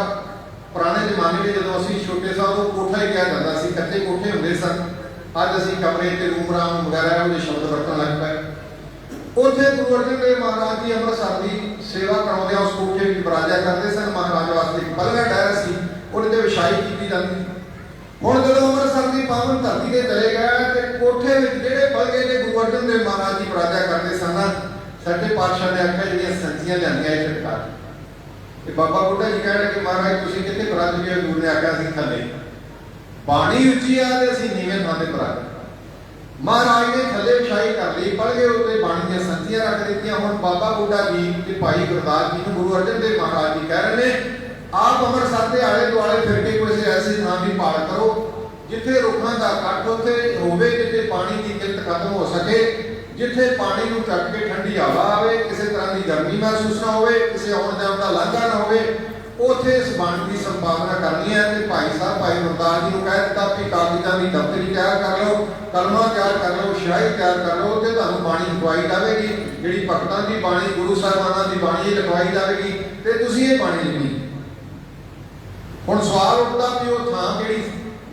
बाबा दीप सिंह साहब जी के शहीदगढ़ के परले पासे जिथे गुरु ग्रंथ साहब भवन बने, ਉਹਦੇ लागे गुरुद्वारा रामसर। वो रामसर गुरुद्वारा जिहड़ा है रामसर, उत्थे एक सरोवर है जिहदा नाम गुरु अर्जन देव महाराज जी ने रामसर रखा है। पहला उत्थे छपड़ी सी ते छपड़ी के लागे रुखां दी झंडी सी, बेगियां सन, टिकरां सन, मड़े सी, कुछ इहो जिहा शानदार रुख सन। ते बाबा बुढ़ा जी के भाई गुरदास जी को जगह बड़ी पसंद आई ते महाराज ने दसी, सच्चे पातशाह ने लिखी। फिर महाराज ने आख्या इत्थे तंबू ला के चलो। तंबू ला के बाणी लिखण का सारा समान उत्थे इकट्ठा कर लिया। गुरु अर्जन देव सच्चे पातशाह महाराज जी बाणी लिखाउण लगे ते भाई गुरदास जी बाणी लिख रहे। एक ओंकार तो आरंभ किया गया, फिर बाणी चलती गई। भगतां की बाणी भी दर्ज कर रहे सन गुरु साहब, भगतां की बाणी भी दर्ज कर रहे सन, गुरु साहिबानां की बाणी भी दर्ज कर रहे सन। लाहौर के कुछ भगतां के कंन सौ पै गई कि महाराज जी बाणी की संपादना कर रहे हैं ते बाणी असीं भी लिख रहे हैं, तो क्यों ना गुरु अर्जन देव जी के कोल जाके अपनी बाणी दर्ज करा दी जाए। जदों असीं सही करके इस दुनिया के नाम होवांगे, वो बाणी साडी गुरु ग्रंथ साहब महाराज विच दर्ज होएगी, इस भीड़ विच दर्ज होएगी, तो सानूं लोग याद करिया करन। वो भगत कान्हा, छज्जू, पीलू ते शाह हुसैन चलते चलते साहब गुरु अर्जन देव महाराज के कोल आ गए, जिथे सच्चे पातशाह जी भाई गुरदास जी को बाणी लिखवा रहे सन ते भाई गुरदास जी अंतर कर रहे थे। आगे महाराज के कोल हजूर ने वाजब सत्कार किया, उनका कारण पूछा तो उन्होंने आख्या महाराज जी तुसीं सुन में आया जिथे गुरु साहिबानां की बाणी संगठन करके एक बीट की तैयारी कर रहे हो, उत्थे भगतां की बाणी भी दर्ज कर रहे हो, ते असीं भी भगत हां ते साडी बाणी भी दर्ज कर ली जाए। महाराज जी ने आख्या बाणी दर्ज करने तो कोई इनकार नहीं, पर शर्त यह है कि बाणी किसी भगत की गल ना करनी हो, बाणी दुनियावी गल ना करनी हो, बाणी निरंकार की गल करनी हो, बाणी निरंकार नाल जोड़न वाली होए, वो बोल होण जिहड़े निरंकार तक सीधी पहुंच रखते होण। जे लिखण योग होएगी लिख लै जाणगे, सानूं कोई इतराज नहीं। उन्होंने आख्या कि महाराज जी दर्ज करो सच्चे पातशाह का, पहले सुनाओ तो सही। हुण वो भगत महाराज नूं बाणी सुना रहे हैं, जिहड़ी उन्होंने अपनी बाणी लिखी वो सुना रहे हैं। गुरु अर्जन देव महाराज जी सुन रहे हैं। पहला कान्हे ने सुनाई, फिर छज्जू ने सुनाई, फिर पीलू ने सुनाई, फिर शाह हुसैन ने सुनाई। किसी ने आख्या जिंदगी में बोलना ही नहीं चाहिए, किसी ने आख्या इस्त्री नहीं चंगी, किसी ने कुछ आख्या, किसी ने कुछ आख्या। जदों उन्होंने आपको अपनी बाणी सुनाई तो उन्होंने यह भावना सी कि हुण साडी लिखी जानी। तो गुरु अर्जन देव सच्चे पातशाह महाराज अपना सीसा ला के कहण लगे कि अपने आप को भगत कहाउण वालिओ, तुहाडी बाणी इस भीड़ में दर्ज नहीं की जाती। क्यों नहीं की जाए कि वो सवाल कर रहे हैं, तो गुरु अर्जन देव महाराज की जवाब क्यों आ गए।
जिन्हां पात्रां दा जिन्हां भगतां दा जिक्र तुहाडे नाल साझा कीता गया है, पीलू शाह हुसैन छज्जू,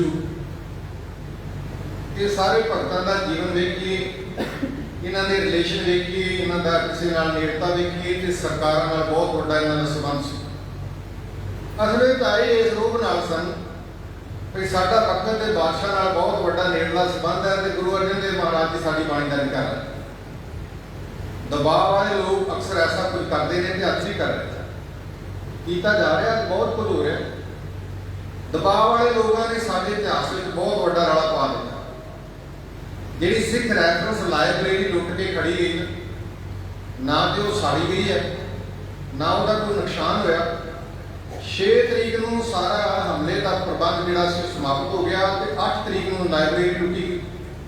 ਉਹ ਸਾਰੀ ਦਿੱਲੀ ਪਹੁੰਚਾ ਦਿੱਤੀ ਗਈ। ਦਿੱਲੀੋਂ ਚਲੀ ਗਈ ਨਾਗਪੁਰ, ਤੇ ਨਾਗਪੁਰ ਉਹ ਸਾਡੇ ਕੋਲੇ ਜਿਹੜੇ ਪ੍ਰਮਾਣ ਦੇਣ ਵਾਲੇ ਗ੍ਰੰਥ ਸਨ ਉਹ ਸਾਰੇ ਨਾਗਪੁਰ ਚਲੇ ਗਏ। ਜਾਣੀ ਸਾਡੇ ਇਤਿਹਾਸ ਨੂੰ ਬਦਲਿਆ ਜਾ ਰਿਹਾ, ਤਬਦੀਲ ਕੀਤਾ ਜਾ ਰਿਹਾ। ਅਸੀਂ ਆਖਾਂਗੇ ਇਸ ਗ੍ਰੰਥ ਵਿੱਚ ਆ ਲਿਖਿਆ ਤੇ ਉਹ ਸਾਡੇ ਕੋਲ ਹੀ ਹੋਣਾ, ਕਿਉਂਕਿ ਉਹ ਨਾਗਪੁਰ ਪਹੁੰਚ ਗਏ। ਨਵਾਂ ਇਤਿਹਾਸ ਮਿਲਾਵਟ ਪਾ ਕੇ ਸਾਡੇ ਕੋਲ ਭੇਜਿਆ ਜਾ ਰਿਹਾ ਹੈ, ਜਿਹਦੇ ਵਿੱਚ ਇਹ ਕੀਤਾ ਕਿਹਾ ਜਾ ਰਿਹਾ ਕਿ ਗੁਰੂ ਤੇਗ ਬਹਾਦਰ ਸਾਹਿਬ ਮਹਾਰਾਜ ਨੂੰ ਦਿੱਲੀ ਪਤਾ ਕਿਉਂ ਸ਼ਹੀਦ ਕੀਤਾ? ਉਹਨਾਂ ਨੂੰ ਬਾਦਸ਼ਾਹ ਦੇ ਬੰਗਲੇ ਲਾ ਕੇ ਕੈਦ ਕੀਤਾ ਸੀ ਤੇ ਗੁਰੂ ਤੇਗ ਬਹਾਦਰ ਸਾਹਿਬ ਮਹਾਰਾਜ ਦੀ ਸਣ ਕੇ ਸੀ ਇਸ਼ਨਾਨ ਕਰਕੇ ਉਹ ਜੇਲ੍ਹ ਦੇ ਉੱਤੇ ਟਹਿਲ ਰਹੇ ਸਨ ਤੇ ਬੇਗਮਾਂ ਫਿਰ ਰਹੀਆਂ ਸੀ ਬਾਦਸ਼ਾਹ ਦੀਆਂ, ਤਾਂ ਉਹਨਾਂ ਵੱਲ ਵੇਖਿਆ, ਇਸ ਦੇ ਵਿੱਚ ਉਹਨਾਂ ਨੂੰ ਸ਼ਹੀਦ ਕੀਤਾ। ਉਹਨਾਂ ਨੂੰ ਪਰ ਜਾਣੀ ਉਹਨਾਂ ਨੂੰ ਮਜ਼ਾਕ ਕੀਤਾ ਗੁਰੂ ਤੇਗ ਬਹਾਦਰ ਸਾਹਿਬ ਮਹਾਰਾਜ। ਇਹੋ ਜਿਹਾ ਕੁਝ ਸਮਰਪਿਤ ਜਾਣੀ ਸਾਨੂੰ ਪਰੋਸਿਆ ਜਾ ਰਿਹਾ ਹੈ। ਸਾਡੇ ਬੱਚਿਆਂ ਦੇ ਜੀਵਨ ਉੱਤੇ ਇਸ ਗੱਲਾਂ ਦਾ ਪ੍ਰਭਾਵ ਹੋਵੇ। ਤੋ ਤਗੜੇ ਲੋਕ ਜਿਨ੍ਹਾਂ ਨਾਲ ਬਾਦਸ਼ਾਹੀ ਏਕਤਾ ਹੋਏ, ਜਿਨ੍ਹਾਂ ਦਾ ਦਬਦਬਾ ਹੋਵੇ, ਉਹ ਆਪਣੀ ਗੱਲ ਮਨਾਉਣ ਵਾਸਤੇ ਆਮ ਲੋਕਾਂ ਨੂੰ ਤੇ ਮਜਬੂਰ ਕਰ ਦਿੰਦੇ ਨੇ। ਪਰ ਜਿਹੜੇ ਇਹ ਜਾਣਦੇ ਹੋਣ ਕਿ ਸਭ ਦਾ ਮਰਨਾ ਆਇਆ, ਵਿਛੋੜਾ ਸਭਨਾ, ਜਿਨ੍ਹਾਂ ਨੂੰ ਪਤਾ ਮੌਤ ਦੇ ਘਟਲ ਸਚਾਈ ਹੈ, ਉਹ ਕਦੇ ਵੀ ਨਹੀਂ ਡਰਦੇ। ਗੁਰੂ ਕੀ ਸਾਜੀ ਮਾਜੀ ਸਾਧ ਸੰਗਤ, ਮਹਾਰਾਜ ਨੂੰ ਆਖਿਆ ਬਾਣੀ ਦਰਜ ਕਰੋ, ਹਜੂਰ ਨੇ ਆਖਿਆ ਲਿਖਣ ਵਾਲੀ। ਸਾਡੇ ਤਾਂ ਬਾਬੇ ਕਹਿੰਦੇ ਨੇ, ਵੱਡਿਆਂ ਨੇ ਤੇ ਆਖਿਆ ਵੀ ਕਿਸ ਸੁਣੀਏ ਕਿਸ ਕਹੀਏ, ਜਦ ਤੱਕ ਦੁਨੀਆ ਰਹੀਏ ਨਾਨਕ, ਕਿਸ ਸੁਣੀਏ ਕਿਸ ਕਹੀਏ। ਕਿਸੇ ਕੋਲੋਂ ਕੋਈ ਸੁਣੋ ਤੇ ਉਹਨੂੰ ਕੋਈ ਦੱਸੋ ਵੀ, ਸੁਣੋ ਵੀ ਉਹਦੀ ਅੰਦਰਲੀ ਆਵਾਜ਼ ਕੀ ਆ, ਤੇ ਜੇ ਅੰਦਰਲੀ ਆਵਾਜ਼ ਮਾੜੀ ਆ ਤੇ ਉਹਨੂੰ ਚੰਗਾ ਕੋਈ ਦੱਸੋ ਦੇ ਜੀਵਨ ਵਿੱਚ ਕਰ ਬਤਾਵੇ। ਤੇ ਤੂੰ ਸਹਿਮ ਕਹਿ ਰਿਹਾ ਵੀ ਚੁੱਪ ਵੇੜਿਆ ਵੀ ਬੋਲਣਾ ਹੀ ਨਹੀਂ ਚਾਹੀਦਾ, ਤੇ ਜੇ ਬੋਲਣਾ ਹੀ ਨਹੀਂ ਚਾਹੀਦਾ ਫਿਰ ਗੁੰਗਾ ਹੋ ਕੇ ਹੋਣਾ ਸੀ। ਜਮਾਨ ਕਾਦਰ ਨੇ ਦਿੱਤੀ ਆ, ਬੋਲਣ ਨਹੀਂ ਦਿੱਤੀ ਆ। ਮਾੜਾ ਨਾ ਬੋਲੋ, ਚੰਗਾ ਬੋਲੋ, ਪਰਮੇਸ਼ਰ ਦੀ ਸਲਾਹ ਕਰਨੀ ਚਾਹੀਦੀ, ਕਿਉਂਕਿ ਨਾ ਬੋਲਣਾ ਨਹੀਂ ਚਾਹੀਦਾ। ਮਹਾਰਾਜ ਨੇ ਕਿਹਾ ਅਸਲ ਗੱਲ ਇਹ ਆ ਕਿ ਤੁਹਾਡੀ ਬਾਣੀ ਲਿਖਣ ਵਾਲੀ ਨਹੀਂ, ਕਿ ਅਸੀਂ ਨਹੀਂ ਕਰਨੀ ਚਾਹੀਦੀ। ਕਿਲਾ ਕੀਤਾ ਦਬਕੇ ਮਾਰੇ ਚਲੇ ਗਏ। ਗੁਰੂ ਅਰਜਨ ਦੇਵ ਬੇਪਰਵਾਹ ਸਨ, ਕਿਸੇ ਗੱਲ ਦਾ ਕੋਈ ਪ੍ਰਵਾਹ ਨਹੀਂ। ਤਾਂ ਮਹਾਰਾਜ ਨੇ ਬਾਣੀ ਲਿਖਵਾ ਦਿੱਤੀ। ਫਿਰ ਉਹਦੀ ਬੀੜ ਬਣਵਾਈ ਭਾਈ ਬੰਨੋ ਜੀ ਨੂੰ ਕਹਿ ਕੇ, ਬੜਾ ਲੰਬਾ ਇਤਿਹਾਸ ਹੈ ਗੁਰੂ ਕੀ ਸਾਜੀ ਮਾਜੀ ਸਾਧ ਸੰਗਤ। ਫਿਰ ਜਿਹੜੀ ਬੀੜ ਤਿਆਰ ਕਰਵਾਈ ਗਈ ਨਾ, ਜਿਹਨੂੰ ਆਪਾਂ ਗੁਰੂ ਗ੍ਰੰਥ ਸਾਹਿਬ ਮਹਾਰਾਜ ਦੇ ਰੂਪ ਵਿੱਚ ਅੱਜ ਦੇਖ ਰਹੇ ਹਾਂ, ਬੀੜ ਦਾ ਅਰਥ ਹੈ ਕੱਠ। ਭਾਈ ਗੁਰਦਾਸ ਜੀ ਨੇ ਵੱਖਰੇ ਵੱਖਰੇ ਪੱਤਰਿਆਂ ਤੇ ਨੰਬਰ ਪਾ ਕੇ, ਪੱਤਰ ਨੰਬਰ ਪਾ ਕੇ ਲਿਖਿਆ ਸੀ, ਜਿਹਨੂੰ ਅਸੀਂ ਕਹਿੰਦੇ ਇੰਨੇ ਪੰਨੇ ਤੇ ਪਾਠ ਚਲਾ ਗਿਆ, ਇੰਨੇ ਪੰਨੇ ਤੇ ਆ ਸ਼ਬਦ ਆ, ਉਹਨਾਂ ਪੰਨੇ ਪਾ ਕੇ ਲਿਖਿਆ ਸੀ। ਫਿਰ ਇਹਨੂੰ ਸੰਜਿਲਦ ਕਰਕੇ ਇਹਦੀ ਇੱਕ ਬੀੜ ਤਿਆਰ ਕੀਤੀ ਗਈ। ਉਹਨਾਂ ਪੱਤਰਿਆਂ ਨੂੰ ਇਕੱਠਾ ਕਰ ਦਿੱਤਾ ਗਿਆ, ਜਿਹਨੂੰ ਆਪਾਂ ਬੀੜ ਆਖਦੇ, ਜਿਵੇਂ ਰੁੱਖ ਇਕੱਠੇ ਹੋਣ ਤੇ ਉਹਨੂੰ ਬੀੜ ਕਿਹਾ ਜਾਂਦਾ। ਤੋਂ ਬੀੜ ਤਿਆਰ ਕਰ ਦਿੱਤੀ ਗਈ। ਫਿਰ ਇਸ ਬੀੜ ਦਾ ਸੋਖਾਸਨ ਜਿਹੜਾ ਸੀ ਨਾ, ਰਾਮਸਰ ਦੀ ਧਰਤੀ ਤੋਂ ਲਿਜਾ ਕੇ ਇਹਨਾਂ ਨੂੰ ਉੱਥੇ ਟਿਕਾਇਆ ਗਿਆ, ਗੁਰੂ ਗ੍ਰੰਥ ਸਾਹਿਬ ਮਹਾਰਾਜ ਦੀ ਬੀੜ ਨੂੰ, ਜਿੱਥੇ ਪਹਿਲਾਂ ਲਿਆ ਕੇ ਸੰਸੀਆਂ ਟਿਕਾਈਆਂ ਸਨ ਕੋਠਾ ਸਾਹਿਬ। ਤੋਂ ਇਹਦਾ ਪਹਿਲਾ ਪ੍ਰਕਾਸ਼ ਹਰਿਮੰਦਰ ਸਾਹਿਬ ਵੀ ਕਰਨਾ ਸੀ। ਮੈਂ ਬੇਨਤੀ ਕਰ ਦਵਾਂ, ਗੁਰੂ ਅਰਜਨ ਦੇਵ ਸੱਚੇ ਪਾਤਸ਼ਾਹ ਮਹਾਰਾਜ ਨੇ ਸਿੱਖਾਂ ਉੱਤੇ ਬੜੀ ਵੱਡੀ ਕਿਰਪਾ ਕੀਤੀ। ਕਿਸੇ ਕੌਮ ਦੀ ਪਹਿਚਾਣ ਇਹ ਹੈ ਭਈ ਕੌਮ ਕੋਲੇ ਸਾਂਝਾ ਤੀਰਥ ਹੋਣਾ ਚਾਹੀਦਾ। ਕੌਮ ਦੀ ਪਛਾਣ ਹੈ ਕੌਮ ਕੋਲੇ ਧਾਰਮਿਕ ਗ੍ਰੰਥ ਹੋਣਾ ਚਾਹੀਦਾ। ਕੌਮ ਦੀ ਪਛਾਣ ਹੈ ਵੀ ਕੌਮ ਕੋਲੇ ਕੌਮੀ ਨਿਸ਼ਾਨ ਹੋਣਾ ਚਾਹੀਦਾ। ਗੁਰੂ ਅਰਜਨ ਦੇਵ ਸੱਚੇ ਪਾਤਸ਼ਾਹ ਮਹਾਰਾਜ ਨੇ ਸਾਡੇ ਉੱਤੇ ਬੜੀ ਵੱਡੀ ਕਿਰਪਾ ਕੀਤੀ, ਮੇਰੀ ਕੌਮ ਉੱਤੇ। ਜਿਵੇਂ ਇਸਲਾਮ ਦੇ ਲੋਕਾਂ ਦਾ ਕਾਬਾ ਹੈ ਤੀਰਥ, ਜਿਹੜਾ ਮੱਕੇ ਸ਼ਹਿਰ ਵਿੱਚ ਹੈ, ਜਿਹਨੂੰ ਲੋਕ ਯਾਦ ਕਰਨ ਲਈ ਜਾਂਦੇ ਨੇ, ਹੱਜ ਕਰਨ ਲਈ ਜਾਂਦੇ ਨੇ, ਸਾਡੇ ਕੋਲੇ ਕੋਈ ਸਾਂਝਾ ਤੀਰਥ ਨਹੀਂ ਸੀ। ਗੁਰੂ ਅਰਜਨ ਦੇਵ ਮਹਾਰਾਜ ਜੀ ਨੇ ਸਰੋਵਰ ਦੇ ਐਨ ਵਿਚਕਾਰ ਹਰਿਮੰਦਰ ਸਾਹਿਬ ਦੀ ਉਸਾਰੀ ਕਰਵਾ ਕੇ ਸਾਨੂੰ ਇੱਕ ਕਾਬੇ ਵਰਗਾ ਸਾਂਝਾ ਤੀਰਥ ਦੇ, ਜਿਹਦੇ ਅਸੀਂ ਦਰਸ਼ਨ ਇਸ਼ਨਾਨ ਦੀ ਅਰਦਾਸ ਵਿੱਚ ਹਮੇਸ਼ਾ ਹੀ ਸ਼ਬਦ ਵਰਤਦੇ ਹਾਂ। ਜਿਹੜੀ ਕੌਮ ਨੂੰ ਸਾਂਝਾ ਤੀਰਥ ਦਿੱਤਾ, ਲੋੜ ਸੀ ਸਾਂਝੇ ਗ੍ਰੰਥ ਦੀ, ਕੌਮ ਨੂੰ ਕੌਮੀ ਗ੍ਰੰਥ ਵੀ ਚਾਹੀਦਾ ਸੀ। ਤੋ ਗੁਰੂ ਅਰਜਨ ਦੇਵ ਸੱਚੇ ਪਾਤਸ਼ਾਹ ਮਹਾਰਾਜ ਨੇ ਬਾਣੀ ਇਕੱਠੀ ਕਰਕੇ ਭਗਤਾਂ ਦੀ, ਆਪਣੀ ਪਹਿਲੇ ਗੁਰੂ ਸਾਹਿਬਾਨਾਂ ਦੀ, ਸਿੱਖਾਂ ਦੀ ਬਾਣੀ ਇਕੱਠੀ ਕਰਕੇ ਗੁਰੂ ਗ੍ਰੰਥ ਸਾਹਿਬ ਮਹਾਰਾਜ ਦੀ ਸੰਪਾਦਨਾ ਕਰਾ ਕੇ ਮਹਾਰਾਜ ਨੇ ਕੌਮ ਨੂੰ ਇਹ ਮਹਾਨ ਬਖਸ਼ਿਸ਼ ਕਰਨੀ ਸੀ। ਤੇ ਬਖਸ਼ਿਸ਼ ਕਰਨ ਤੋਂ ਪਹਿਲਾਂ ਸਾਹਿਬ ਗੁਰੂ ਅਰਜਨ ਦੇਵ ਸੱਚੇ ਪਾਤਸ਼ਾਹ ਮਹਾਰਾਜ ਨੇ ਵਿਚਾਰਿਆ ਕਿ ਇਹ ਸੰਦੇਸ਼ਾ ਸਾਰੇ ਜਗਤ ਹੀ ਜਾਣਨਾ ਚਾਹੀਦਾ।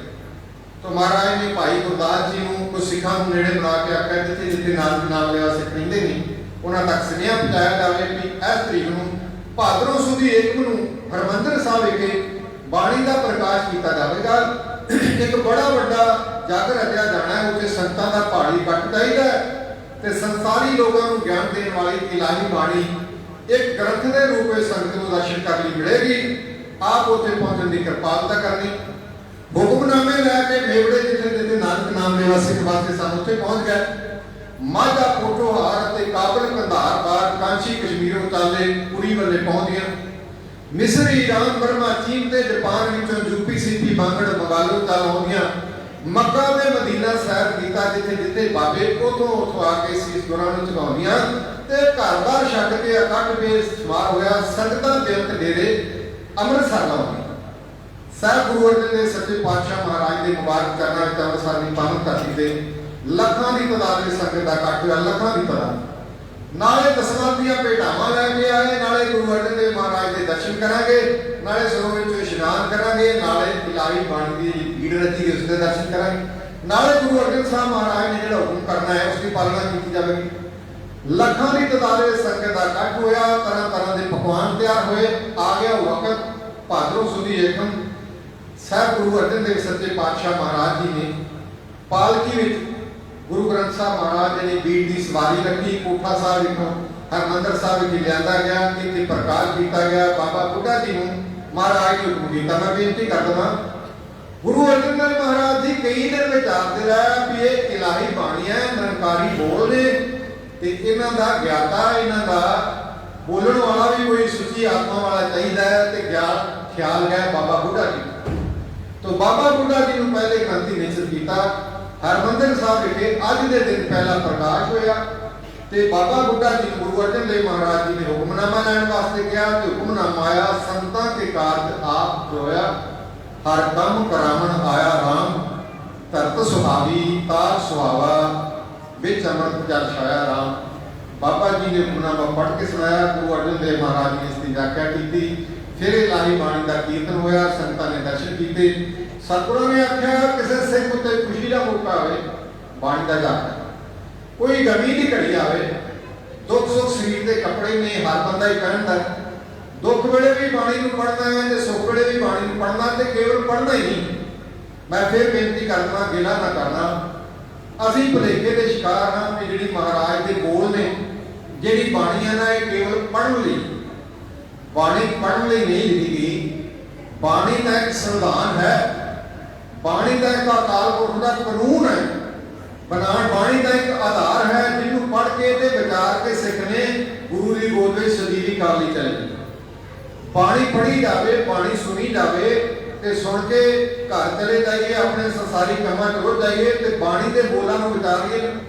जिवें हुण आपां गुरु ग्रंथ साहब महाराज के बारे में विचार कीते, असीं दिमाग ला के चले जाना है। तुसीं सुनिया, जे तुहानूं कल नूं कोई पुछे कि गुरु ग्रंथ साहब महाराज की संपादना किवें होई, किहड़ा भगत आया, कित्थे बाणी की रचना की गई, अज तो 10 दिन बाद पूछा जाए कि भाई गुरदास जी को लखारी ला के किहड़ी थां सी जिथे बाणी लिखी गई, किहड़े भगत कित्थों कित्थों आए, महाराज ने कित्थों संचियां लिआंदियां, कौन सी जिहदे कोल संचियां लिआंदियां। ये सानूं जानन दा विषय है। जिवें सानूं इतिहास याद रखना चाहिए, इस तरह सानूं बाणी का शब्द भी याद रखना चाहिए। जे याद ना रखा तो फिर गड्डियां जो भी लिखा जाएगा भी ये कोई दात तेरी दाता, ये तो लिख लिया जाएगा भी ये दतार दात जी है दाते दी है, पर यह नहीं पिछली पंक्ति तो सिद्ध नहीं कर सकेंगे भी कहते दुख भूख सत मार। संसार में जिउंदियां बंदे नूं दुखां ते भुखां दा भी सामना करना पैंदा है। ते रब दे प्यारे कहते ने दाता भी तेरी दात दी है ना, जे सुख दिता है तो दुख भी तूं दिता है। इस करके जे सुख तेरी दात है तो दुख भी तेरी दात है, पर असीं गड्डियां च लिखी जावांगे जिन्ना चਿਰ सानूं बाणी दा ज्ञान। असीं ये भी आखी जावांगे भी पुत्ती गंढ पवे संसार, भई पुत्तां नाल ही दुनिया में गंढ पै सकदी, धीआं नाल नहीं पै सकदी। धीआं नाल भी पै सकदी। मैं पहला जिक्र कर चुका, जिहड़ी संगत बाहर आई वो नोट कर लै, कदे ना सोचना कि साडी सांझ पुत्तां नाल ही पैंदी, धीआं नाल भी पैंदी है। फिर बेनती कर देवां, अपील कर देवां भई घर धी पैदा हो जाए, वो जवान होवे, उहदा विआह करिए, उहदा पति साडा जवाई लगेगा, उहदे बच्चे साडे दोते दोतियां लगणगे, उहदा सस सहुरा साडा कुड़म कुड़मणी लगणगे। इस करके इहनूं गंढ आखिया जांदा। जिहड़े रिश्ते बनदे ते पुत्तां नाल कल्लिआं नाल थोड़े बनदे ने, धीआं नाल भी बनदे। इस करके असीं गुरबाणी नूं कदे विचारिया नहीं।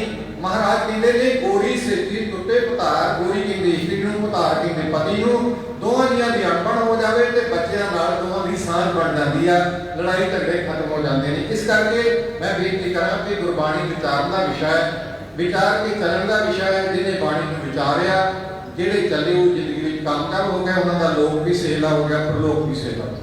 बड़ा लंबा इतिहास है गुरु की पवित्र बाणी का, जिहड़ा तुहाडे नाल साझा करदे हां। कई गलतियां करके आवांगे, मेरी थोड़ी जी सेहत ढिली हो गई। अज के दिन ऐर का साडा दीवान है, कल भी उत्थे सी मैं ਜਿਹੜਾ ਤੁਹਾਡੀ ਜਿਆਦਾ ਮੇਰੇ ਨਾਲ ਸਾਥ ਦੇ ਰਿਹਾ ਮੇਰਾ ਵਰਕਰਦਾਰ ਹੈ ਤੇ ਮੈਂ ਉਹਨੂੰ ਉੱਥੇ ਭੇਜ ਦਿੱਤਾ ਕਿਉਂਕਿ ਡਾਕਟਰ ਸਾਹਿਬ ਨੇ ਮੈਨੂੰ ਸਫ਼ਰ ਕਰਨ ਤੋਂ ਰੋਕਿਆ ਹੈ। ਇਹਨਾਂ ਨੇ ਦੀਵਾਨ ਇੱਕ ਤੁਸੀਂ ਹੁਕਮ ਕੀਤਾ ਸੀ, ਦੂਜਾ ਦੀਵਾਨ ਤੇ ਕੀਵਿੰਡ ਜਾ ਕੇ ਹਾਜ਼ਰੀ ਕਰਾਉਣੀ। ਮੈਂ ਕਿਹਾ ਵੀ ਮੈਂ ਨੇੜੇ ਨੇੜੇ ਸਾਰ ਲੈਣਾ, ਤੁਸੀਂ ਲੰਬੇ ਸਫ਼ਰ ਤੇ ਚਲੇ ਜਾਓ। ਤੋ ਜਦੋਂ ਇੱਕ ਦੂਜੇ ਜਥੇ ਨਾਲ ਹਾਜ਼ਰੀ ਭਰ ਗਏ, ਗਾਉਣ ਵਾਲਿਆਂ ਤੋਂ ਵੀ ਕੁਝ ਗਲਤੀਆਂ ਹੋ ਜਾਂਦੀਆਂ, ਲੈਕਚਰ ਵਿੱਚ ਵੀ ਕੁਝ ਨਾ ਕੁਝ ਛੁੱਟ ਜਾਂਦਾ ਹੈ। ਤੋ ਸਾਡੀਆਂ ਗਲਤੀਆਂ ਸਾਡੀ ਝੋਲੀ ਵਿੱਚ ਪਾ ਰਹੀਆਂ। ਇਹ ਗੱਲ ਯਾਦ ਰੱਖਣੀ ਕਿ ਦੁੱਖ ਤੇ ਸੁੱਖ ਪਰਮੇਸ਼ਰ ਦੀਆਂ ਦਾਤਾਂ ਹੈ, ਕੱਲੇ ਬੱਚਿਆਂ ਨਾਲ ਹੀ ਦੁਨੀਆ ਵਿੱਚ ਸਾਂਝ ਨਹੀਂ ਪੈਂਦੀ। ਫਿਰ ਬੇਨਤੀ ਕਰ ਦਵਾਂ, ਗੁਰਬਾਣੀ ਵਿਚਾਰਨ ਦਾ ਵਿਸ਼ਾ ਹੈ। ਗੁਰਬਾਣੀ ਦਾ ਉਦੋਂ ਆਨੰਦ ਆਵੇਗਾ, ਜ਼ਿੰਦਗੀ ਜਿਉਣ ਦਾ ਉਦੋਂ ਮਜ਼ਾ ਆਵੇਗਾ ਜਦੋਂ ਅਸੀਂ ਗੁਰਬਾਣੀ ਨੂੰ ਵਿਚਾਰ ਕੇ ਆਧਾਰ ਬਣਾਵਾਂਗੇ। ਤੇ ਜੇ ਸਾਰਾ ਦਿਨ ਕੀਰਤਨ ਸੁਣਦੇ ਰਹੇ ਤੇ ਜਾਣ ਲੱਗਿਆ ਪਤਾ ਨਹੀਂ ਲੱਗੇ ਕਿ ਸ਼ਬਦ ਦਾ ਅਰਥ ਕੀ ਬਣਦਾ ਹੈ, ਤੇ ਫਿਰ ਤੋਂ ਬਹੁਤ ਆਸਰ ਨਹੀਂ ਹੋਵੇਗਾ। ਇਸ ਕਰਕੇ ਭਾਗਾਂ ਵਾਲੇ ਗੁਰੂ ਦੀ ਹਾਜ਼ਰੀ ਵਿੱਚ ਆਏ ਹੋ, ਜਿਹੜੇ ਸ਼ਬਦ ਤੁਹਾਡੇ ਨਾਲ ਸਾਂਝੇ ਕੀਤੇ ਗਏ, ਕਿਰਪਾ ਕਰਕੇ ਇਹਨਾਂ ਨੂੰ ਯਾਦ ਰੱਖਣਾ। गुरु के कीर्तन भेंट गुरु की संगतों तो बहुत सारी माया अरदास हुई। भाई बचिंदर सिंह के बच्चे कनेडा गए ने, उन्होंने वालों अरदास आ भी सच्चे पातशाह कृपा करने वाले तो चढ़ती कला की दात बख्शण ते नाले पीआर दे। तो मैं कई बार विचारता है भी मेरा भी मुंडा उत्थे गया, असीं होर भी बच्चे घलाउणे चाहुंदे आ ते तुहाडी भी इच्छा होनी भी बच्चे सारे ने कनेडा चले गए, पंजाब तक जाऊगा। असल में साडा गंदा सिस्टम है सरकारां दा। कनेडा बच्चे फ्री जांदे, उत्थे सिस्टम बड़ा वधिया। ਅਸੀਂ पता की करते ਹੁਣ 22 ਵਿੱਚ ਵੋਟਾਂ ਹੋਣੀਆਂ, ਅਸੀਂ ਮੰਗਣਾ पता की है, ਅਸੀਂ ਆਖਣਾ ਜੀ ਸਾਡੇ ਬੂਹੇ ਅੱਗੇ ਗਲੀ ਖਰਾਬ ਆ ਜੀ, ਇਹ ਪੱਕੀ ਕਰ ਦਿਓ, ਸਾਡੀ ਨਾਲੀ ਵਿੱਚ ਪਾਣੀ ਖਲੋਂਦਾ ਹੈ ਠੀਕ ਕਰ ਦਿਓ। ਇੱਥੇ ਆ ਕੇ ਗੱਲ ਖਤਮ ਹੋ ਜਾਂਦੀ। ਸਾਨੂੰ ਸਰਕਾਰ ਕੋਲੋਂ ਨਾ ਤੇ ਆਟਾ ਮੰਗਣਾ ਚਾਹੀਦਾ, ਆਟਾ ਤੇ ਦਾਲ ਉਸ ਬੰਦੇ ਨੂੰ ਦਿੱਤਾ ਜਾਂਦਾ ਜਿਹੜਾ ਆਬਾਦ ਹੋਵੇ, ਜਿਹੜਾ ਕੁਝ ਕਰ ਨਹੀਂ ਸਕਦਾ। ਆਟੇ ਤੇ ਦਾਲ ਨੇ ਜੋ ਸਰਕਾਰਾਂ ਵੱਲੋਂ ਮਿਲਦਾ ਹੈ, ਲੋਕਾਂ ਵਿੱਚ ਵਿਹਲਾਪਣ ਪੈਦਾ ਕਰ ਦਿੱਤਾ, ਨਕਾਰੇ ਕਰ ਦਿੱਤੇ ਲੋਕ। ना तो आटा मंगना चाहिए, ना दाल मंगनी चाहिए, ना गलियां नालियां पक्कियां वरन कहना चाहिए। जे मेरी गल तुसीं मन लो तो गुरु की साधना के साथ संगत बच्चे परदेश नहीं भेजने चाहिए। सानू मंगना की चाहिए, मंगना यह चाहिए कि एक तो मैडिकल फ्री कर देता जाए, कोई पैसा ना लगे, किसी ने कोई दवाई लैनी हो, इलाज करवाना हो, एक पैसा ना लगे, सरकार की जिम्मेवारी, क्योंकि साढ़े को 18% टैक्स लिया जा रहा है। इस करके साडे तो जे असीं पाइया पत्ती लेने तो उसते भी टैक्स लगदा, असीं खंड लेने उसते भी टैक्स लगता है। दोहरा दोहरा सरकार लुट रही है। जब असीं गड्डी लेनी है तो 7 लाख की तो 80,000 रुपया को रोड टैक्स पैंदा, रोड टैक्स। जब रोड टैक्स असीं 80,000 रुपया तार दिता तो फिर टोल टैक्स आ जिहड़ा बनया उसने 130 रुपये जिहड़ी दोवां पासियां तो लुटे जा रहा है। तो गुरु की साधना के साथ मैं बेनती करदा, मंगना चाहिए सरकार को जदों तुहाडे कोल आउण उन्होंने कहो रैली जाके भी सानू मैडिकल फ्री कर दिता जाए, साडे बच्चों की पढ़ाई फ्री कर दी जाए, स्कूलों का प्रबंध वधिया किया जाए तो हर बच्चे को नौकरी दी जाए। तो जोड़ा बच्चा चंगा पढ़ के चंगा आला अफसर बन जाएगा, 50-60 हज़ार रुपया तनख्वाह होगी महीने, तो जिले 2-3 बच्चे नौकरी करते होंगे 60-120 यानी 1,20,000 रुपया जिले घर आता है। असीं 50-50 सैकड़े लैंटर पा सकते हैं, दूए की गली नहीं बना सकते, असीं अपनी नाली नहीं बना सकते। इस करके विशेष तौर पर इस पासे ध्यान दिओ, सरकारां को आ मंग रखो। मेरी गल सी तुहाडे तक गल करनी पर तुसां मनना नहीं। मैनूं पता है कि पंजाब नूं दुनिया की कोई शक्ति नहीं बचा सकती। जिहड़ा दिल्ली किसान मोर्चा लगा ना निकलना उहदे विचों कुछ नहीं। जदों तो खालसा राज चलदा रहा, जदों तो असीं गुलाम हो गए, अंग्रेज़ां नाल असीं जंगां लड़दे रहे, सानूं उहदे विचों की मिलिया? किन्ने फांसियां ते चढ़े, की कुछ होया? मेरी कौम भोली है, ये किसी की गल मनने वास्ते तैयार नहीं, बड़ी जल्दी नाल बरगला दी लोग ये लोगों की गल्लां भी आ जाते हैं। इस करके पंजाब को दुनिया की कोई शक्ति कमजोर होने तो बचा नहीं सकती। पहला पंजाब पता किहड़ा सी, उधरों साडी हद काबल तक सी, उधरों जमना तक सी, दिल्ली तक। हुण असीं चीनी दे पहुंचे जिन्ने रह गए। आ किसानां वाला मोर्चा जी निबड़िया सी, एक नवां शुरू होने वाला है, जिहड़ा हुशियारपुर है, जिहड़ा पठानकोट है, इधर जम्मू कश्मीर नाल गुरदासपुर जोड़ देना जाना, कि जिहड़ा फाजिलका बोर है कि इधर बीकानेर नाल जोड़ देना, राजस्थान नाल। असीं आ 2-3 जिले रह जाने हैं, क्योंकि बीजेपी इत्थों हर वारी हार जाती है, फिर उन्हें जिद्दा करना है। इस करके सरकारां कुछ कर रही हैं। साडे लीडर गफलत की नींद में सुते पे ने, उन्होंने तो लालच का चोगा पाया गया है। तो गुरु की साधना के साथ मैं फिर बेनती करता हाँ कि सानू ज्ञान प्राप्त करने की बड़ी लोड़ है। असीं इस पासे ध्यान नहीं देंदे। गल्लां कुछ सच्चियां दिखणियां सन, बहुतिआं नूं शायद पचण भी ना, क्योंकि जी चंगी चीज़ होवे, साडा खाना पीना इहो जिहा बन गया, चंगी चीज़ खाइए तो सानू पचदी नहीं। गुरु कृपा करे सच्चे पातशाह साडा मेधा ठीक हो जाए। ਅਸੀਂ ਚੰਗਾ ਪਹੁੰਚਾਉਣਾ ਸ਼ੁਰੂ ਕਰ ਦਈਏ ਤਾਂ ਕਿ ਸਮਾਜ ਵਿੱਚ ਸੁਧਾਰ ਆ ਸਕੇ। ਤਾਂ ਮੈਂ ਬੇਨਤੀ ਕਰ ਰਿਹਾ ਸਾਂ ਵੀ ਸਾਡੇ ਬੱਚਿਆਂ ਨੂੰ ਕੈਨੇਡਾ ਜਾਣ ਦੀ ਕੋਈ ਲੋੜ ਨਾ, ਉਧਰ ਪੀਆਰ ਲੈਣ ਦੀ ਲੋੜ ਹੈ। ਜਦੋਂ ਇੱਧਰ ਨੌਕਰੀਆਂ ਨਹੀਂ ਮਿਲਦੀਆਂ, ਡਿਗਰੀਆਂ ਬੱਚੇ ਹੱਥਾਂ ਦੇ ਲਈ ਕਰਦੇ ਨੇ ਤੇ ਕੋਈ ਜਾ ਕੇ ਚੜ ਜਾਂਦਾ ਹੈ, ਟੈਂਕੀ ਤੇ ਚੜ ਜਾਂਦਾ ਹੈ, ਕਿਸੇ ਦੇ ਡਾਂਗਾਂ ਵਰਦੀਆਂ ਨੇ, ਕਿਸੇ ਨੂੰ ਜੇਲ੍ਹਾਂ ਵਿੱਚ ਸੁੱਟਿਆ ਜਾਂਦਾ ਹੈ, ਕਿਸੇ ਨੂੰ ਕਿਸੇ ਤਰ੍ਹਾਂ ਦੀ ਮੁਸ਼ਕਲ ਦਾ ਸਾਹਮਣਾ ਕਰਨਾ ਪੈਂਦਾ। ਜਿੰਨੇ ਬੱਚੇ ਬੈਠੇ ਨੇ BA MA ਕੀਤੇ ਹੋਣਗੇ ਪਰ ਕਿਸੇ ਨੂੰ ਕੋਈ ਨੌਕਰੀ ਮਿਲਦੀ ਨਹੀਂ ਤੇ ਬੱਚੇ ਜਾਣ ਵੀ ਕਿਧਰ, ਕੋਈ ਨਾ ਕੋਈ ਵਸੀਲਾ ਲੱਗ ਕੇ ਬੱਚੇ ਪਰਦੇਸ ਚਲੇ ਜਾਂਦੇ ਨੇ। ਤਾਂ ਬੱਚੇ ਪਰਦੇਸ ਚਲੇ ਗਏ, ਉਧਰ ਪੀਆਰ ਮਿਲ ਗਈ, ਉਹਨਾਂ ਦੀ ਔਲਾਦ ਨਹੀਂ ਕਰਾਉਣਾ ਦੀ, ਉਹ ਤਾਂ ਕੋਰਟ ਦੇ ਲਈ ਤੇ ਬਹੁਤ ਡਰਦੇ ਨੇ ਇੱਧਰ ਆ ਜਾਣ ਤੇ ਉਹ ਕੋਰਟ ਦੇ ਲਈ ਵੇਖ ਕੇ ਕਰਦੇ, ਉਹਨਾਂ ਇੱਧਰ ਆਉਣਾ ਹੀ ਨਹੀਂ। ਇਸ ਕਰਕੇ ਪੰਜਾਬ ਨਹੀਂ ਰਹੇਗਾ, ਪੰਜਾਬ ਬਦਲ ਜਾਵੇਗਾ। ਜੇ ਪੰਜਾਬ ਨੂੰ ਬਚਾਉਣਾ ਹੈ ਤੇ ਸਾਨੂੰ ਜਾਗਣਾ ਪਵੇਗਾ। ਵਿਦਿਆ ਮਨੁੱਖ ਦਾ ਤੀਜਾ ਨੇਤਰ ਹੈ। ਮੈਂ ਕਹਿੰਦਾ ਵੀ ਤੀਜਾ ਨੇਤਰ ਕੰਮ ਕਰਨ ਹੀ ਹਟ ਗਿਆ। ਵਿਦਿਆ ਤੇ ਜ਼ਰੂਰ ਹੈ ਸਾਡੇ ਕੋਲੇ, ਪਰ ਤੀਜਾ ਨੇਤਰ ਨਹੀਂ ਕੰਮ ਕਰ ਰਿਹਾ। ਤੀਜਾ ਨੇਤਰ ਖੋਲਾਂਗੇ, ਅਸੀਂ ਯੋਗਤਾ ਵਾਲਾ ਬੰਦਾ ਅੱਗੇ ਲਿਆਵਾਂਗੇ। ਜਦੋਂ ਯੋਗਤਾ ਵਾਲਾ ਬੰਦਾ ਅੱਗੇ ਆਵੇਗਾ, ਚੰਗੀਆਂ ਸਰਕਾਰਾਂ ਹੋਣਗੀਆਂ। ਮੈਂ ਇਹ ਨਹੀਂ ਆਖਦਾ ਵੀ ਇਸ ਪਾਰਟੀ ਨੂੰ ਵੋਟ ਪਾਓ, ਕਿਉਂਕਿ ਸਾਰੀਆਂ ਪਾਰਟੀਆਂ ਵਿੱਚ ਚੰਗੇ ਬੰਦੇ ਵੀ ਨੇ ਤੇ ਮਾੜੇ। ਚੰਗਿਆਂ ਨੂੰ ਅੱਗੇ ਲਿਆਓ, ਜਦੋਂ ਚੰਗੇ ਅੱਗੇ ਆਉਣਗੇ ਉਹ ਸਮਾਜ ਦਾ ਸੁਧਾਰ ਕਰਨਗੇ। ਜਿਨ੍ਹਾਂ ਨੂੰ ਚਾਹ ਹੋਵੇ ਕਿ ਸਾਡਾ ਦੇਸ਼ ਵਧੀਆ ਹੋਵੇ, ਉਹਨਾਂ ਨੂੰ ਅੱਗੇ ਲਿਆਓ। ਜਦੋਂ ਅੱਗੇ ਆਉਣਗੇ ਸਮਾਜ ਵਧੀਆ ਬਣ ਸਕੇਗਾ। ਅਸੀਂ ਜਾਤਾਂ ਪਾਤਾਂ ਦੇ ਝਗੜਿਆਂ ਤੋਂ ਦੂਰ ਹੋ ਜਾਵਾਂਗੇ, ਅਸੀਂ ਫਿਰਕੇ ਦੰਗੇ ਕਰਨ ਤੋਂ ਸਟੇਟ ਹੋ ਜਾਵਾਂਗੇ, ਅਸੀਂ ਸਿਆਣੇ ਬਣ ਜਾਵਾਂਗੇ, ਅਸੀਂ ਭਰਾਵਾਂ ਵਾਂਗ ਰਵਾਂਗੇ। ਅਮੀਰੀ ਤੇ ਗਰੀਬੀ ਦਾ ਪਾੜਾ ਖਤਮ ਹੋ ਜਾਵੇਗਾ। ਗੁਰੂ ਮਿਹਰ ਕਰੇ, ਸੱਚੇ ਪਾਤਸ਼ਾਹ ਕਿਰਪਾ ਕਰਨ। ਮੈਂ ਕਹਿੰਦਿਆਂ ਕਾਫੀ ਕੁਝ ਗਲਤ ਕਹਿ ਗਿਆ ਹੋਵਾਂਗਾ। ਗੁਰੂ ਕੀ ਸੰਗਤ ਤੇ ਗੁਰੂ ਸਾਹਿਬ ਬਖਸ਼ਣਯੋਗ ਹੈ। ਮੇਰੇ ਕੋਲ ਸ਼ਬਦ ਨਹੀਂ, ਮੈਂ ਉਹਨਾਂ ਗੁਰਸਿੱਖਾਂ ਦਾ ਧੰਨਵਾਦ ਕਰ ਸਕਾਂ ਜਿਨ੍ਹਾਂ ਨੇ ਸਾਹਿਬ ਗੁਰੂ ਅਰਜਨ ਦੇਵ ਮਹਾਰਾਜ ਜੀ ਦੇ ਪਾਵਨ ਸਥਾਨ ਤੇ ਸਮਾਗਮਾਂ ਦੀ ਆਰੰਭਤਾ ਕੀਤੀ ਹੈ। ਬੜੇ ਲੰਬੇ ਅਰਸੇ ਤੋਂ ਇੱਕ ਵਾਰੀ ਅਸੀਂ ਇੱਥੇ ਹੋਲੇ ਦੇ ਦੀਵਾਨ ਸ਼ੁਰੂ ਕੀਤੇ ਸੀ। ਕੁਝ ਬੰਦਿਆਂ ਨੇ ਕਿਹਾ ਵੀ ਇਹ ਹੋਲਾ ਬੰਦ ਕਰਾ ਦੇਣਾ, ਉਹਨਾਂ ਬੰਦ ਹੀ ਕਰਾ ਦਿੱਤਾ। ਇਹਨਾਂ ਨੂੰ ਹਰ ਮੁਸ਼ਕਲ ਬੰਦੇ ਨੂੰ ਆਉਂਦੀ ਹੈ। ਜਦੋਂ ਬੰਦਾ ਕੋਈ ਚੰਗਾ ਕੰਮ ਕਰਦਾ ਹੈ ਨਾ, ਉਹਨੂੰ ਮੁਸ਼ਕਲਾਂ ਜ਼ਰੂਰ ਆਉਂਦੀਆਂ। ਮੁਸ਼ਕਲਾਂ ਤਾਂ ਇਹਨਾਂ ਨੂੰ ਵੀ ਆਈਆਂ ਹੋਣਗੀਆਂ ਵੀ, ਪਰ ਇਹ ਗੁਰੂ ਅਰਜਨ ਦੇਵ ਮਹਾਰਾਜ ਨੂੰ ਸਾਥੀ ਮੰਨ ਕੇ ਤੁਰੇ ਜਾ ਰਹੇ ਨੇ ਕਿ ਵਾਹਿਗੁਰੂ ਇਹਨਾਂ ਦੀ ਮਿਹਰ ਕਰ ਰਿਹਾ ਹੈ। ਸੱਚੇ ਪਾਤਸ਼ਾਹ ਇਹਨਾਂ ਵੀਰਾਂ ਨੂੰ ਚੜ੍ਹਦੀ ਕਲਾ ਦੀ ਦਾਤ ਬਖਸ਼ੇ। ਕੀਰਤਨ ਭੇਟ ਗੁਰੂ ਕੀ ਸੰਗਤ ਵੱਲੋਂ ਮਾਰ ਅਰਦਾਸ ਕਰਾਈ, ਸਤਿਗੁਰੂ ਕਾਮਯਾਬੀ ਬਖਸ਼ੇ, ਚੜ੍ਹਦੀ ਕਲਾ ਦੀ ਦਾਤ ਬਖਸ਼ੇ। ਬੀਬੀ ਇਹਨਾਂ ਸ਼ਬਦਾਂ ਨਾਲ ਆਪ ਜੀ ਤੋਂ ਆਗਿਆ ਮੰਗਦੇ ਹਾਂ ਜੀ। ਜਿੰਨੇ ਮਾੜੇ ਸ਼ਬਦ ਕਹੇ ਉਹ ਸਾਡੇ ਨੇ, ਜਿਹੜੇ ਚੰਗੇ ਨੇ ਉਹ ਹਿਰਦੇ ਵਿੱਚ ਸਾਹ ਕੇ ਲਾ ਲੈਣ ਦਾ ਯਤਨ ਕਰਨਾ। ਆਗਿਆ ਬਖਸ਼ੋ ਜੀ। ਵਾਹਿਗੁਰੂ ਜੀ ਕਾ ਖਾਲਸਾ, ਵਾਹਿਗੁਰੂ ਜੀ ਕੀ ਫਤਿਹ।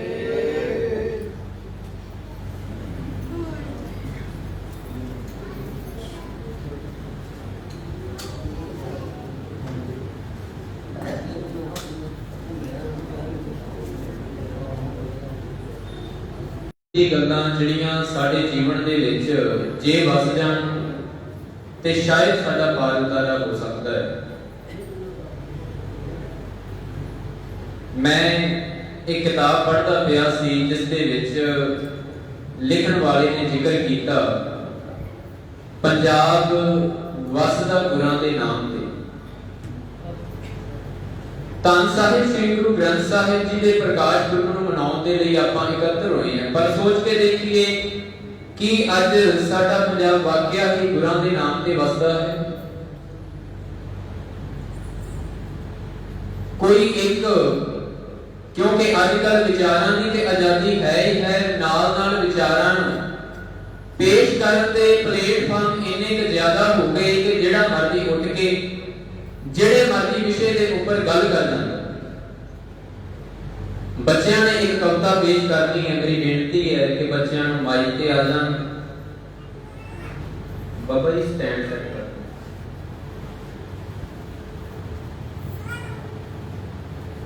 ਥੋੜੇ ਦਿਨ ਹੋਏ ਹੈ, ਪਹਿਲਾਂ ਵੀ ਕਿਸੇ ਨਾ ਕਿਸੇ ਸਟੇਟਮੈਂਟ ਕਰਕੇ ਸੁਰਖੀਆਂ ਦੇ ਵਿੱਚ ਰਿਹਾ ਇੱਕ ਪੰਜਾਬ ਦਾ ਗਾਉਣ ਵਾਲਾ, ਜਿਹੜਾ ਧੰਨ ਸਾਹਿਬ ਸ੍ਰੀ ਗੁਰੂ ਅਮਰਦਾਸ ਪਾਤਸ਼ਾਹ ਜੀ ਨੂੰ ਮੈਂ ਸਿੱਧੇ ਜਿਹੇ ਸ਼ਬਦਾਂ 'ਚ ਕਹਿ ਦੇਵਾਂ ਕਿ ਦੋ ਕੋਟੀ ਦੇ ਬੰਦੇ ਦੇ ਨਾਲ ਜੁੜਨ ਦੀ ਕੋਸ਼ਿਸ਼ ਕਰ ਰਹੇ। ਗੁਰੂ ਪਿਆਰੇ ਜਿਹੜੇ ਕੁਰਬਾਨੀ ਪੜਨ ਵਾਲੇ ਤੇ ਉਹਨਾਂ ਨੇ ਪੜਿਆ ਹੋਵੇਗਾ ਪਰਮਾਤਮਾ ਨਿਰੰਕਾਰ ਤੇ ਗੁਰੂ ਨਾਨਕ ਸਾਹਿਬ ਜੀ ਨੂੰ ਅਸੀਂ ਨਿਰੰਕਾਰ ਦਾ ਰੂਪ ਕਰਕੇ ਜਾਣਦੇ ਹਾਂ। ਸਾਡੇ ਹਿਰਦੇ ਦੇ ਵਿੱਚ ਸਤਿਗੁਰਾਂ ਦੇ ਲਈ ਉਹ ਸਤਿਕਾਰ ਹੈ ਜਿਹੜਾ ਪ੍ਰਮਾਤਮਾ ਦੇ ਲਈ, ਕਿਸੇ ਵੀ ਪ੍ਰਮਾਤਮਾ ਨੂੰ ਮੰਨਣ ਵਾਲੇ ਸ਼ਖਸ ਦੇ ਦਿਲ ਦੇ ਵਿੱਚ ਹੋਣਾ ਚਾਹੀਦਾ। ਪਰ ਜਿਸ ਤਰ੍ਹਾਂ ਕਿ ਮੈਂ ਬੇਨਤੀ ਕੀਤੀ ਕਿ अजकल अपनी विचार रखने के लिए इन्ने तो ज्यादा प्लेटफॉर्म साडे पंजाब दे विच हो गए कि जिहड़ा मर्जी उठदा है अपने दिमाग की, मैं ये गल कह देवां कि बिना सोचे समझे सुनते सिद्ध वरतों करके कमर पुणे वाले विचार जिहड़े है वो लोकां दे विच परोस दित्ते। गुरु अमरदास पातशाह जी के बारे अते उस दो कोटि के बंदे के बारे कदे सोच के देखो कोई तालमेल बनता, कोई 1% भी तालमेल बनता। हालांकि जेकर असी किसी इतिहास के विच महारत हासिल कर चुके किसी चंगे गुरसिख जिसकी सिੱਖੀ ਨੂੰ जिसकी सिੱਖੀ प्रचार ਨੂੰ जिसकी समाज ਨੂੰ कोई चंगी देर होवे, जे किसी ऐसे दे बारे आपां कहिए कि उस ਨੂੰ गुरु साहिबान दी अंश गुरु साहिबान दा सबूत किया जावे ते माड़ी गल नहीं। पर ਇਹੋ ਜਿਹੇ ਦੋ ਕੋਟੀ ਦੇ ਬੰਦੇ ਦੇ ਨਾਲ ਗੁਰੂ ਸਾਹਿਬ ਨੂੰ ਜੋੜਨਾ ਜਿਸ ਨੂੰ ਨਸ਼ੇ ਤੋਂ ਹੀ ਵੇਲ ਨਹੀਂ ਮਿਲਦੀ, ਤੇ ਗੁਰੂ ਪਿਆਰਿਓ सोच के देखो साडा पाजनकारा होवेगा कि ये पंजाब है जिहड़ा गुरां दे नाम ते वसदा। कारण की है ये जो कोई समाज के विच परोसिया जा रहा है, ਇਹਦੇ पीछे कारण की है सोच के देखिए, कदे दिमाग सिर दे ऊपर जोर पा के देखिए क्यों ਇਹੋ ਜਿਹੀਆਂ स्टेटमेंटां ਦਿੱਤੀਆਂ नहीं ਜਾਂਦੀਆਂ, मुआफ करदे आ जे दवाइयां ਜਾਂਦੀਆਂ। इदां दी स्टेटमेंटां कदे दित्तियां नहीं जांदियां। कोई भी बंदा कोई भी वीर कोई भी सज्जन अपने सिर बसेर अपनी जिम्मेवारी ते कोई इदां दी स्टेटमेंट देन लग्या 1000 बार नहीं लाख बारी सोचेगा कि मैं बोलण की लगे हैं ते इसका रिजल्ट इसका खमियाजा मैनूं की भुगतना पै सकदा है। स्टेटमेंटां इहो जिहियां दित्तियां नहीं जांदियां, दवाइयां जांदियां। कौन दवाउंदा है, कौन है इन्हां दे मगर? ਉਹੀ ਤਾਂ नहीं भाई साहब हुणी गल करके गए है, इतिहास दे नाल सांझ पा के गए है। कान्हा शज्जू शाह हुसैन ਜਿਹੜੇ सतगुरु जी के दरबार ਦੇ ਵਿੱਚ ਆਉਂਦੇ ਹੈ ਕਿ ਪਾਤਸ਼ਾਹ ਸਾਡੀਆਂ ਵੀ ਰਚਨਾਵਾਂ ਜਿਹੜੀਆਂ ਹੈ ਉਹ ਗੁਰਬਾਣੀ ਦੇ ਵਿੱਚ ਗੁਰੂ ਗ੍ਰੰਥ ਸਾਹਿਬ ਜੀ ਦੀ ਬਾਣੀ ਦੇ ਵਿੱਚ ਦਰਜ ਕੀਤੀਆਂ ਜਾਣ। ਕਿਤੇ ਉਹਨਾਂ ਦੇ ਵਾਰਸ ਤੇ ਨਹੀਂ ਜਿਹੜੇ ਇਸ ਤਰ੍ਹਾਂ ਦੀਆਂ ਸਟੇਟਮੈਂਟਾਂ ਦਿਵਾ ਰਹੇ, ਉਹਨਾਂ ਦੇ ਵਾਸਤੇ ਨਹੀਂ। सोच के देखिए, खैर उन्होंने वास्ते जो करते हैं वो ते अपनी जिम्मेवारी निभा रहे हैं, पर साडी मुश्किल ये नहीं है कि साडा दुश्मन की कर रहा है। दुश्मन अपनी जिम्मेवारी पूरी कर रहे हैं, दुश्मन दुश्मनी निभा रहे हैं ते बड़ी ईमानदारी नाल निभा रहे हैं। पर की असी अपने आप को गुरु दे वारिस कहने वाले, धन साहिब श्री गुरु ग्रंथ साहिब जी के वारिस कहने वाले की असां ने अपनी जिम्मेवारी निभाई है? साडी जेहड़ी जिम्मेवारी गुरु दे सिख होण दे गुरु दे बच्चे होण दे नाते जेहड़ी साडी जिम्मेवारी बनदी है, की असां ने वो जिम्मेवारी निभाई है? असी की कर रहे हैं? गुरु ग्रंथ साहिब जी के उपदेशों के उल्ट जाके बच्चों ने एक कविता तुहाडे चरणों दे विच पेश करनी है। एक वहम भरम ते एक पखंड बच्चों ने एक पैरे ते एक कविता की लाइन दे विच गिनाउणा है। गिणदे चलिओ जे ते जेड़े जेड़े वहम असी करते हैं उन्हां दा अपने जीवन दे विचों असी सुधार कर लईए। बेनती है बच्चों नूं, बच्चे अपनी कविता जिहड़ी है पेश करन। वाहिगुरु जी का खालसा वाहिगुरु जी की फतेह। गुरु कहंदा है हनेरी आई ज्ञान दी, गुरु कहंदा है हनेरी आई ज्ञान दी। सच विच झूठ पापे आवे शान दी, सच विच झूठ पापे आवे शान दी। शना परमतियां ने उठ जानियां, शना परमतियां ने उठ जानियां। खिचा रहनियां नी माया दियां तानियां, खिचा रहनियां नी माया दियां तानियां। टिके रहनी जो झूठ फैलांदे गुरु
ਵਾਹਿਗੁਰੂ ਜੀ ਕੀ ਫਤਿਹ। केवल 5 मिनट वास्ते दो बच्चे हो रहे जिन्होंने कविता साझा करनियां ने, उस तो बाद सतगुरुओं के चरणों में अरदास करनी है। बेनती है बच्चे जसवीर कौर नूं जिसने अपनी कविता संगतां दे रूबरू करनी है। ये मेरा पंजाब नहीं क्यों बदल गया पंजाब, ये मेरा पंजाब नहीं क्यों बदल गया पंजाब।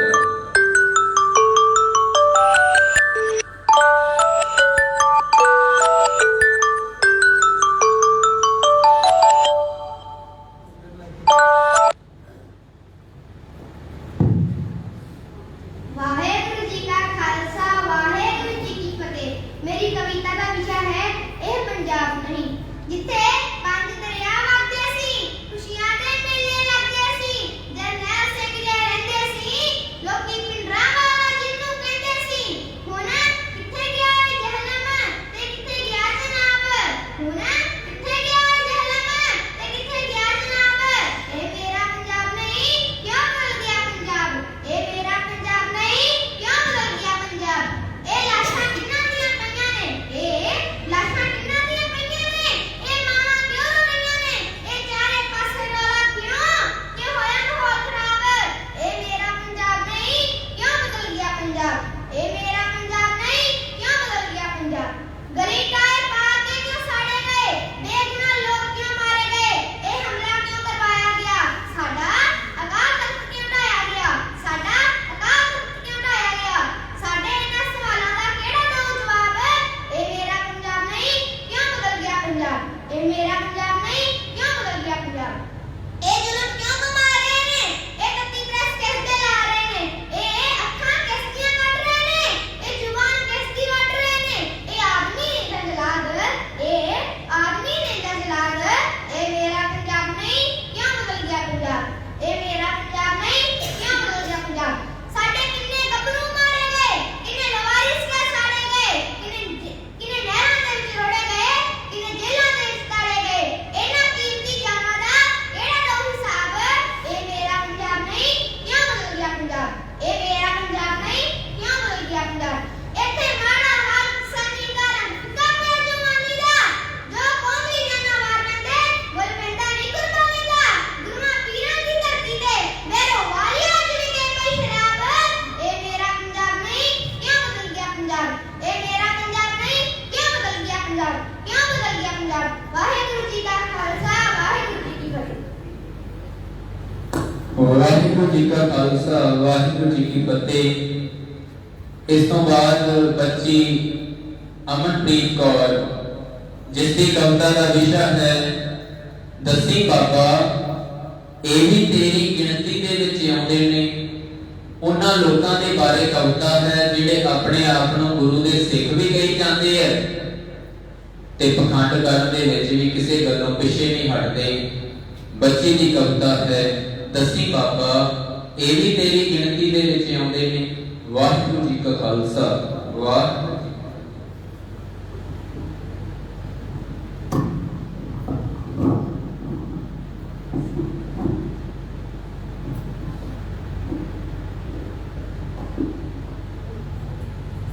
ਵਾਹਿਗੁਰੂ ਜੀ ਕਾ ਖਾਲਸਾ ਵਾਹਿਗੁਰੂ ਜੀ ਕੀ ਫਤਿਹ।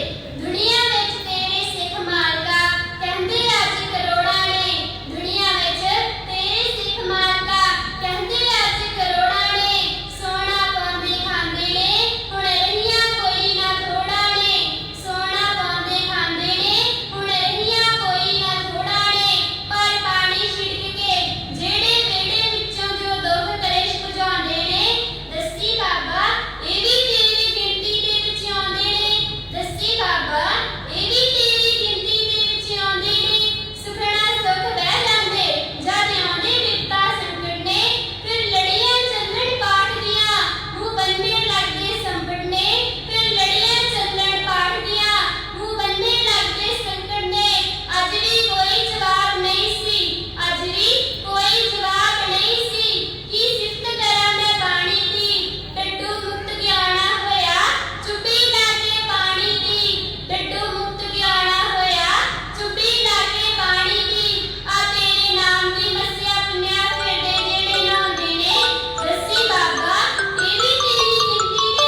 ਵਾਹਿਗੁਰੂ ਜੀ ਕਾ ਖਾਲਸਾ ਵਾਹਿਗੁਰੂ ਜੀ ਕੀ ਫਤਿਹ। ਆਨੰਦ ਸਾਹਿਬ ਦੀਆਂ ਪਹਿਲੀਆਂ 5 ਪੌੜੀਆਂ ਤੇ ਇੱਕ ਅੰਤਰੀ ਪੌੜੀ ਦਾ ਆਪਾਂ ਨੇ ਜਾਪ ਕਰਨਾ ਹੈ ਸਾਰਿਆਂ ਨੇ। ਉਸ ਤੋਂ ਪਹਿਲਾਂ ਸੰਗਤਾਂ ਦੇ ਅੱਗੇ ਕੁਝ ਬੇਨਤੀਆਂ ਨੇ ਜੋ ਕਰਨੀਆਂ ਨੇ। ਆਪਾਂ ਸਾਰਿਆਂ ਨੇ ਰਲ ਕੇ ਸਹਿਜ ਪਾਠ ਕੀਤਾ ਹੈ। ਜਿਹੜੀਆਂ ਸੰਗਤਾਂ ਨੇ ਕੀਤਾ ਹੈ ਉਹ ਜਾਣਦੀਆਂ ਨੇ ਕਿੰਨਾ ਕੁ ਆਨੰਦ ਆਉਂਦਾ। ਇਸ ਦੇ ਬਾਰੇ ਪੁੱਛਣ ਜਾਂ ਦੱਸਣ ਦੀ ਲੋੜ ਨਹੀਂ। ਜਿਹੜੇ ਕਰਦੇ ਹੈ ਉਹਨਾਂ ਨੂੰ ਪਤਾ ਹੈ। ਇਹ ਗੁੰਗੇ ਦੀ ਮਠਿਆਈ ਹੈ, ਸ਼ਬਦਾਂ ਦੇ ਵਿੱਚ ਬਿਆਨ ਨਹੀਂ ਹੋ ਸਕਦੀ। ਉਸ ਆਨੰਦ ਨੂੰ ਸ਼ਬਦਾਂ ਵਿੱਚ ਬਿਆਨ ਨਹੀਂ ਕੀਤਾ ਜਾ ਸਕਦਾ। ਤੇ ਸੰਗਤਾਂ ਦੇ ਵੱਲੋਂ ਹੀ ਬੇਨਤੀ ਆਈ ਸੀ ਕਿ ਕਿੰਨਾ ਚੰਗਾ ਹੋਵੇ ਜੇਕਰ ਸਹਿਜ ਪਾਠ ਆਪਾਂ ਇਦਾਂ ਲਗਾਤਾਰ ਚੱਲਦਾ ਹੀ ਰੱਖੀਏ। ਪਰ ਸਵੇਰ ਦੇ ਸਮੇਂ ਜੋ ਲੜੀਵਾਰ ਗੁਰਬਾਣੀ ਦੀ ਕਥਾ ਚੱਲ ਰਹੀ ਹੈ, ਸਹਿਜ ਪਾਠ ਦੇ ਦਿਨਾਂ ਦੇ ਵਿੱਚ ਗੁਰਬਾਣੀ ਦੀ ਕਥਾ ਨਹੀਂ ਹੁੰਦੀ ਰਹੀ। 52 ਅੱਖਰੀ ਗੌੜੀ ਰਾਗ ਦੇ ਵਿੱਚ ਗੁਰੂ ਅਰਜਨ ਸਾਹਿਬ ਜੀ ਦੀ ਬਾਣੀ, ਜਿਸ ਦੀ ਕੁਝ ਪੌੜੀਆਂ ਦੀ ਵਿਚਾਰ ਬਾਕੀ ਹੈ। ਉਸ ਤੋਂ ਬਾਅਦ ਸੰਗਤਾਂ ਦੀ ਖਾਸ ਕਰਕੇ ਜਿਹੜੀ ਹਰਮਨ ਪਿਆਰੀ ਬਾਣੀ ਹੈ ਸੁਖਮਨੀ ਸਾਹਿਬ, ਉਸ ਦੀ ਵਿਚਾਰ ਅਤੇ ਸੰਥਿਆ ਜਿਹੜੀ ਹੈ ਉਹ ਆਰੰਭ ਹੋ ਜਾਣੀ ਹੈ। ਤਕਰੀਬਨ 2 ਜਾਂ 3 ਦਿਨ ਤੱਕ ਸੁਖਮਨੀ ਸਾਹਿਬ ਦੀ ਵਿਚਾਰ ਜਿਹੜੀ ਉਹ ਆਰੰਭ ਹੋ ਜਾਣੀ ਹੈ।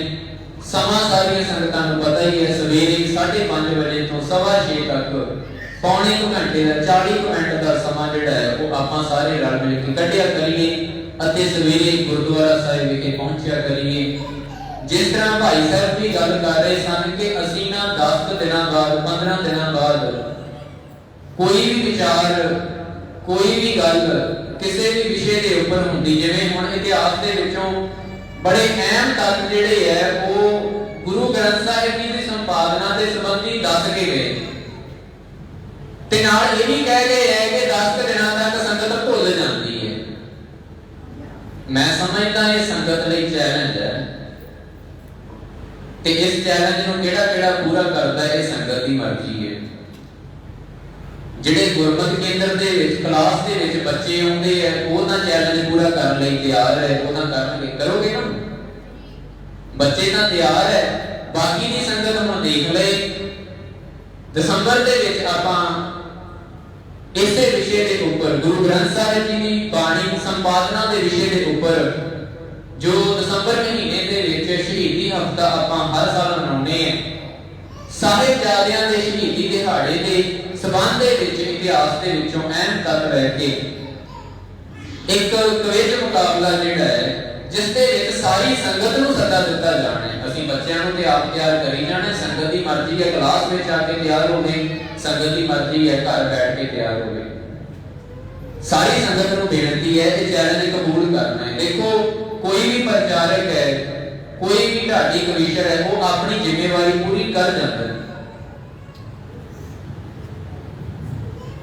ਉਹ ਸੰਗਤ ਦੇ ਵਿੱਚ ਭਾਈ ਸਾਹਿਬ ਬੇਨਤੀ ਕਰਕੇ ਗਏ ਤੇ ਮੈਂ ਸੋਚ ਰਿਹਾ ਸੀ ਕਿ ਹੋਣਾ ਚਾਹੀਦਾ ਇਹ 10 ਦਿਨ ਬਾਅਦ ਸਾਨੂੰ ਭੁੱਲ ਨਹੀਂ ਜਾਣਾ ਚਾਹੀਦਾ। ਜੋ ਅਸੀਂ ਸੁਣਿਆ ਹੈ ਉਸ ਦੇ ਵਿੱਚੋਂ ਜਿਹੜੇ ਪ੍ਰਮੁੱਖ ਤੱਤ ਹੈ ਸਾਨੂੰ ਚੇਤੇ ਰਹਿਣੇ ਚਾਹੀਦੇ ਤੇ ਇਸੇ ਕਰਕੇ ਜੋ ਇੱਕ ਪੰਜਾਬ ਐਜੂਕੇਸ਼ਨ ਪੰਜਾਬ ਪ੍ਰੋਜੈਕਟ ਲੁਧਿਆਣੇ ਤੋਂ ਇੱਕ ਸੰਸਥਾ ਚੱਲਦੀ ਹੈ, ਉਹਨਾਂ ਨੇ ਸ਼ੁਰੂ ਕੀਤਾ ਹੈ ਤੇ ਉਹਨਾਂ ਦੇ ਵੀਰ ਵੀ ਇੱਥੇ ਆਏ ਸੀ। ਇਸੇ ਕਰਕੇ ਉਹਨਾਂ ਨੂੰ ਵੀ ਜੀਓ ਆਇਆਂ ਕਿਹਾ ਸੀ ਕਿ ਬੜੀ ਚੰਗੀ ਗੱਲ ਹੈ ਤੁਸੀਂ ਉਪਰਾਲਾ ਕੀਤਾ, ਇੱਕ ਕਿਤਾਬ ਤਿਆਰ ਕੀਤੀ ਗੁਰੂ ਤੇਗ ਬਹਾਦਰ ਸਾਹਿਬ ਜੀ ਦੇ ਜੀਵਨ ਦੇ ਸੰਬੰਧੀ 400 ਸਵਾਲ ਇਕੱਠੇ ਕਰਕੇ, ਗੁਰੂ ਤੇਗ ਬਹਾਦਰ ਜੀ ਦੇ ਜੀਵਨ ਦੇ ਵਿੱਚੋਂ 400 ਸਵਾਲ ਇਕੱਠੇ ਕਰਕੇ ਉਹਨਾਂ ਨੇ ਕਿਤਾਬ ਛਾਪੀ ਅਤੇ ਸਾਰੇ ਹੀ ਬੱਚੇ ਜਿਹੜੇ ਗੁਰਮਤਿ ਕੇਂਦਰ ਦੇ ਗੁਰਦੁਆਰਾ ਚਵੱਚਾ ਸਾਹਿਬ ਦੇ ਤੁਹਾਡੇ ਬੱਚੇ ਨੇ ਉਹ ਸਾਰੇ ਹੀ ਭਾਗ ਲੈ ਰਹੇ। ਵੈਸੇ ਉਹਨਾਂ ਨੇ ਸਾਰੀ ਸੰਗਤ ਨੂੰ ਸੱਦਾ ਦਿੱਤਾ ਸੀ, ਪਰ ਚਲੋ ਜਿੰਨੇ ਵੀ ਭਾਗ ਲੈ ਰਹੇ ਨੇ ਉਹਨਾਂ ਦੇ ਲਈ ਸ਼ਾਬਾਸ਼ ਹੈ ਅਤੇ ਬਾਕੀ ਸੰਗਤ ਨੂੰ ਵੀ ਬੇਨਤੀ ਹੈ ਕਿ ਕੋਈ ਵੀ ਉਸ ਕਿਤਾਬ ਨੂੰ ਲੈ ਕੇ ਪੜ੍ਹਨਾ ਚਾਹੁੰਦਾ ਹੈ, ਘਰ ਦੇ ਵਿੱਚ ਬੈਠ ਕੇ ਤੁਸੀਂ ਪੜ੍ਹਨਾ ਚਾਹੁੰਦੇ ਹੋ ਤੇ ਪੜ੍ਹਨ ਦੇ ਲਈ ਕਿਤਾਬ ਦਾ ਕੋਈ ਮੁੱਲ ਨਹੀਂ, ਕੋਈ ਵੀ ਲੈ ਸਕਦਾ ਹੈ। ਜਿਹੜੇ ਪੇਪਰ ਦੇਣਾ ਚਾਹੁੰਦੇ ਆ ਉਹਨਾਂ ਦੀ ਦਾਖਲਾ ਫੀਸ ਉਹਨਾਂ ਨੂੰ ਦੱਸੀ ਗਈ ਸੀ ਕਿ 20 ਰੁਪਏ ਦਾਖਲਾ ਫੀਸ ਹੈ, ਕਿਤਾਬ ਦਾ ਕੋਈ ਮੁੱਲ ਨਹੀਂ ਹੈ। ਅਕਤੂਬਰ ਮਹੀਨੇ 'ਚ ਪੇਪਰ ਹੋਣੇ ਹੈ। ਕਿਸੇ ਵੀ ਉਮਰ ਦਾ ਕੋਈ ਵੀ ਵੀਰ ਭੈਣ ਬਜ਼ੁਰਗ ਮਾਤਾ ਉਸ ਪੇਪਰ ਦੇ ਵਿੱਚ ਭਾਗ ਲੈ ਸਕਦਾ ਹੈ। ਇਸੇ ਲਈ ਸਾਰੀਆਂ ਸੰਗਤਾਂ ਨੂੰ ਬੇਨਤੀ ਹੈ ਕਿ ਤੁਸੀਂ 1-2 ਦਿਨ ਦੇ ਵਿੱਚ ਹੀ ਇਸ ਤਰ੍ਹਾਂ ਕਹਿ ਲਈਏ ਕਿ 5 ਸਤੰਬਰ ਤੋਂ ਪਹਿਲਾਂ ਨਾਮ ਲਿਖਾ ਸਕਦੇ ਜੇ। 5 ਸਤੰਬਰ ਨੂੰ ਵੀਰਾਂ ਨੇ ਆਉਣਾ ਹੈ, ਆਪਣੇ ਸਾਰੇ ਫਾਰਮ ਜਿਹੜੇ ਉਹ ਜਮ੍ਹਾਂ ਕਰਾ ਕੇ ਉਹਨਾਂ ਲੈ ਜਾਣੇ। ਸੋ ਸਾਰੀਆਂ ਸੰਗਤਾਂ ਨੂੰ ਮੇਰੀ ਬੇਨਤੀ ਹੈ ਕਿ ਇੱਕ ਤੇ ਆਪਾਂ ਸਹਿਜ ਪਾਠ ਅੱਜ ਹੀ ਆਰੰਭ ਕਰ ਦੇਣਾ ਹੈ। ਕਾਪੀ ਇਸੇ ਤਰ੍ਹਾਂ ਗੁਰੂ ਗ੍ਰੰਥ ਸਾਹਿਬ ਜੀ ਦੀ ਤਾਪਿਆ ਹੋਇਆ ਕਰੇਗੀ। ਸਵੇਰ ਦੇ ਸਮੇਂ ਜਿਹੜੀ ਲੜੀਵਾਰ ਕਥਾ ਚੱਲਦੀ ਹੈ ਉਹ ਉਸੇ ਤਰ੍ਹਾਂ ਹੀ ਕੱਲ ਤੋਂ ਸ਼ੁਰੂ ਕੀਤੀ ਜਾਵੇਗੀ। ਬਾਕੀ ਦੇ ਸਮੇਂ ਜਦੋਂ ਵੀ ਕਿਸੇ ਕੋਲ ਸਮਾਂ ਹੁੰਦਾ ਹੈ, ਜਦੋਂ ਮਰਜ਼ੀ ਆ ਕੇ ਗੁਰੂ ਗ੍ਰੰਥ ਸਾਹਿਬ ਜੀ ਦੀ ਤਾਪਿਆ ਜਾਂ ਪੋਥੀ ਸਾਹਿਬ ਵੀ ਪਈਆਂ ਹੋਈਆਂ ਨੇ, ਪੋਥੀ ਸਾਹਿਬ ਲੈ ਕੇ ਜਿਵੇਂ ਤੁਹਾਡੀ ਇੱਛਾ ਹੈ ਉਵੇਂ ਹੀ ਤੁਸੀਂ ਸਹਿਜ ਪਾਠ ਦੀ ਇਹ ਸੇਵਾ ਨਿਭਾ ਸਕਦੇ ਹੋ, ਜਿਸ ਦਾ ਭੋਗ ਆਪਾਂ ਦਸੰਬਰ ਮਹੀਨੇ ਦੇ ਵਿੱਚ ਪਾਵਾਂਗੇ। ਸੋ ਸਾਰੀਆਂ ਸੰਗਤਾਂ ਨੂੰ ਬੇਨਤੀ ਹੈ। ਦੂਸਰੀ ਬੇਨਤੀ ਕਿ ਗੁਰੂ ਗ੍ਰੰਥ ਸਾਹਿਬ ਜੀ ਦੇ ਨਾਲ ਸੰਬੰਧ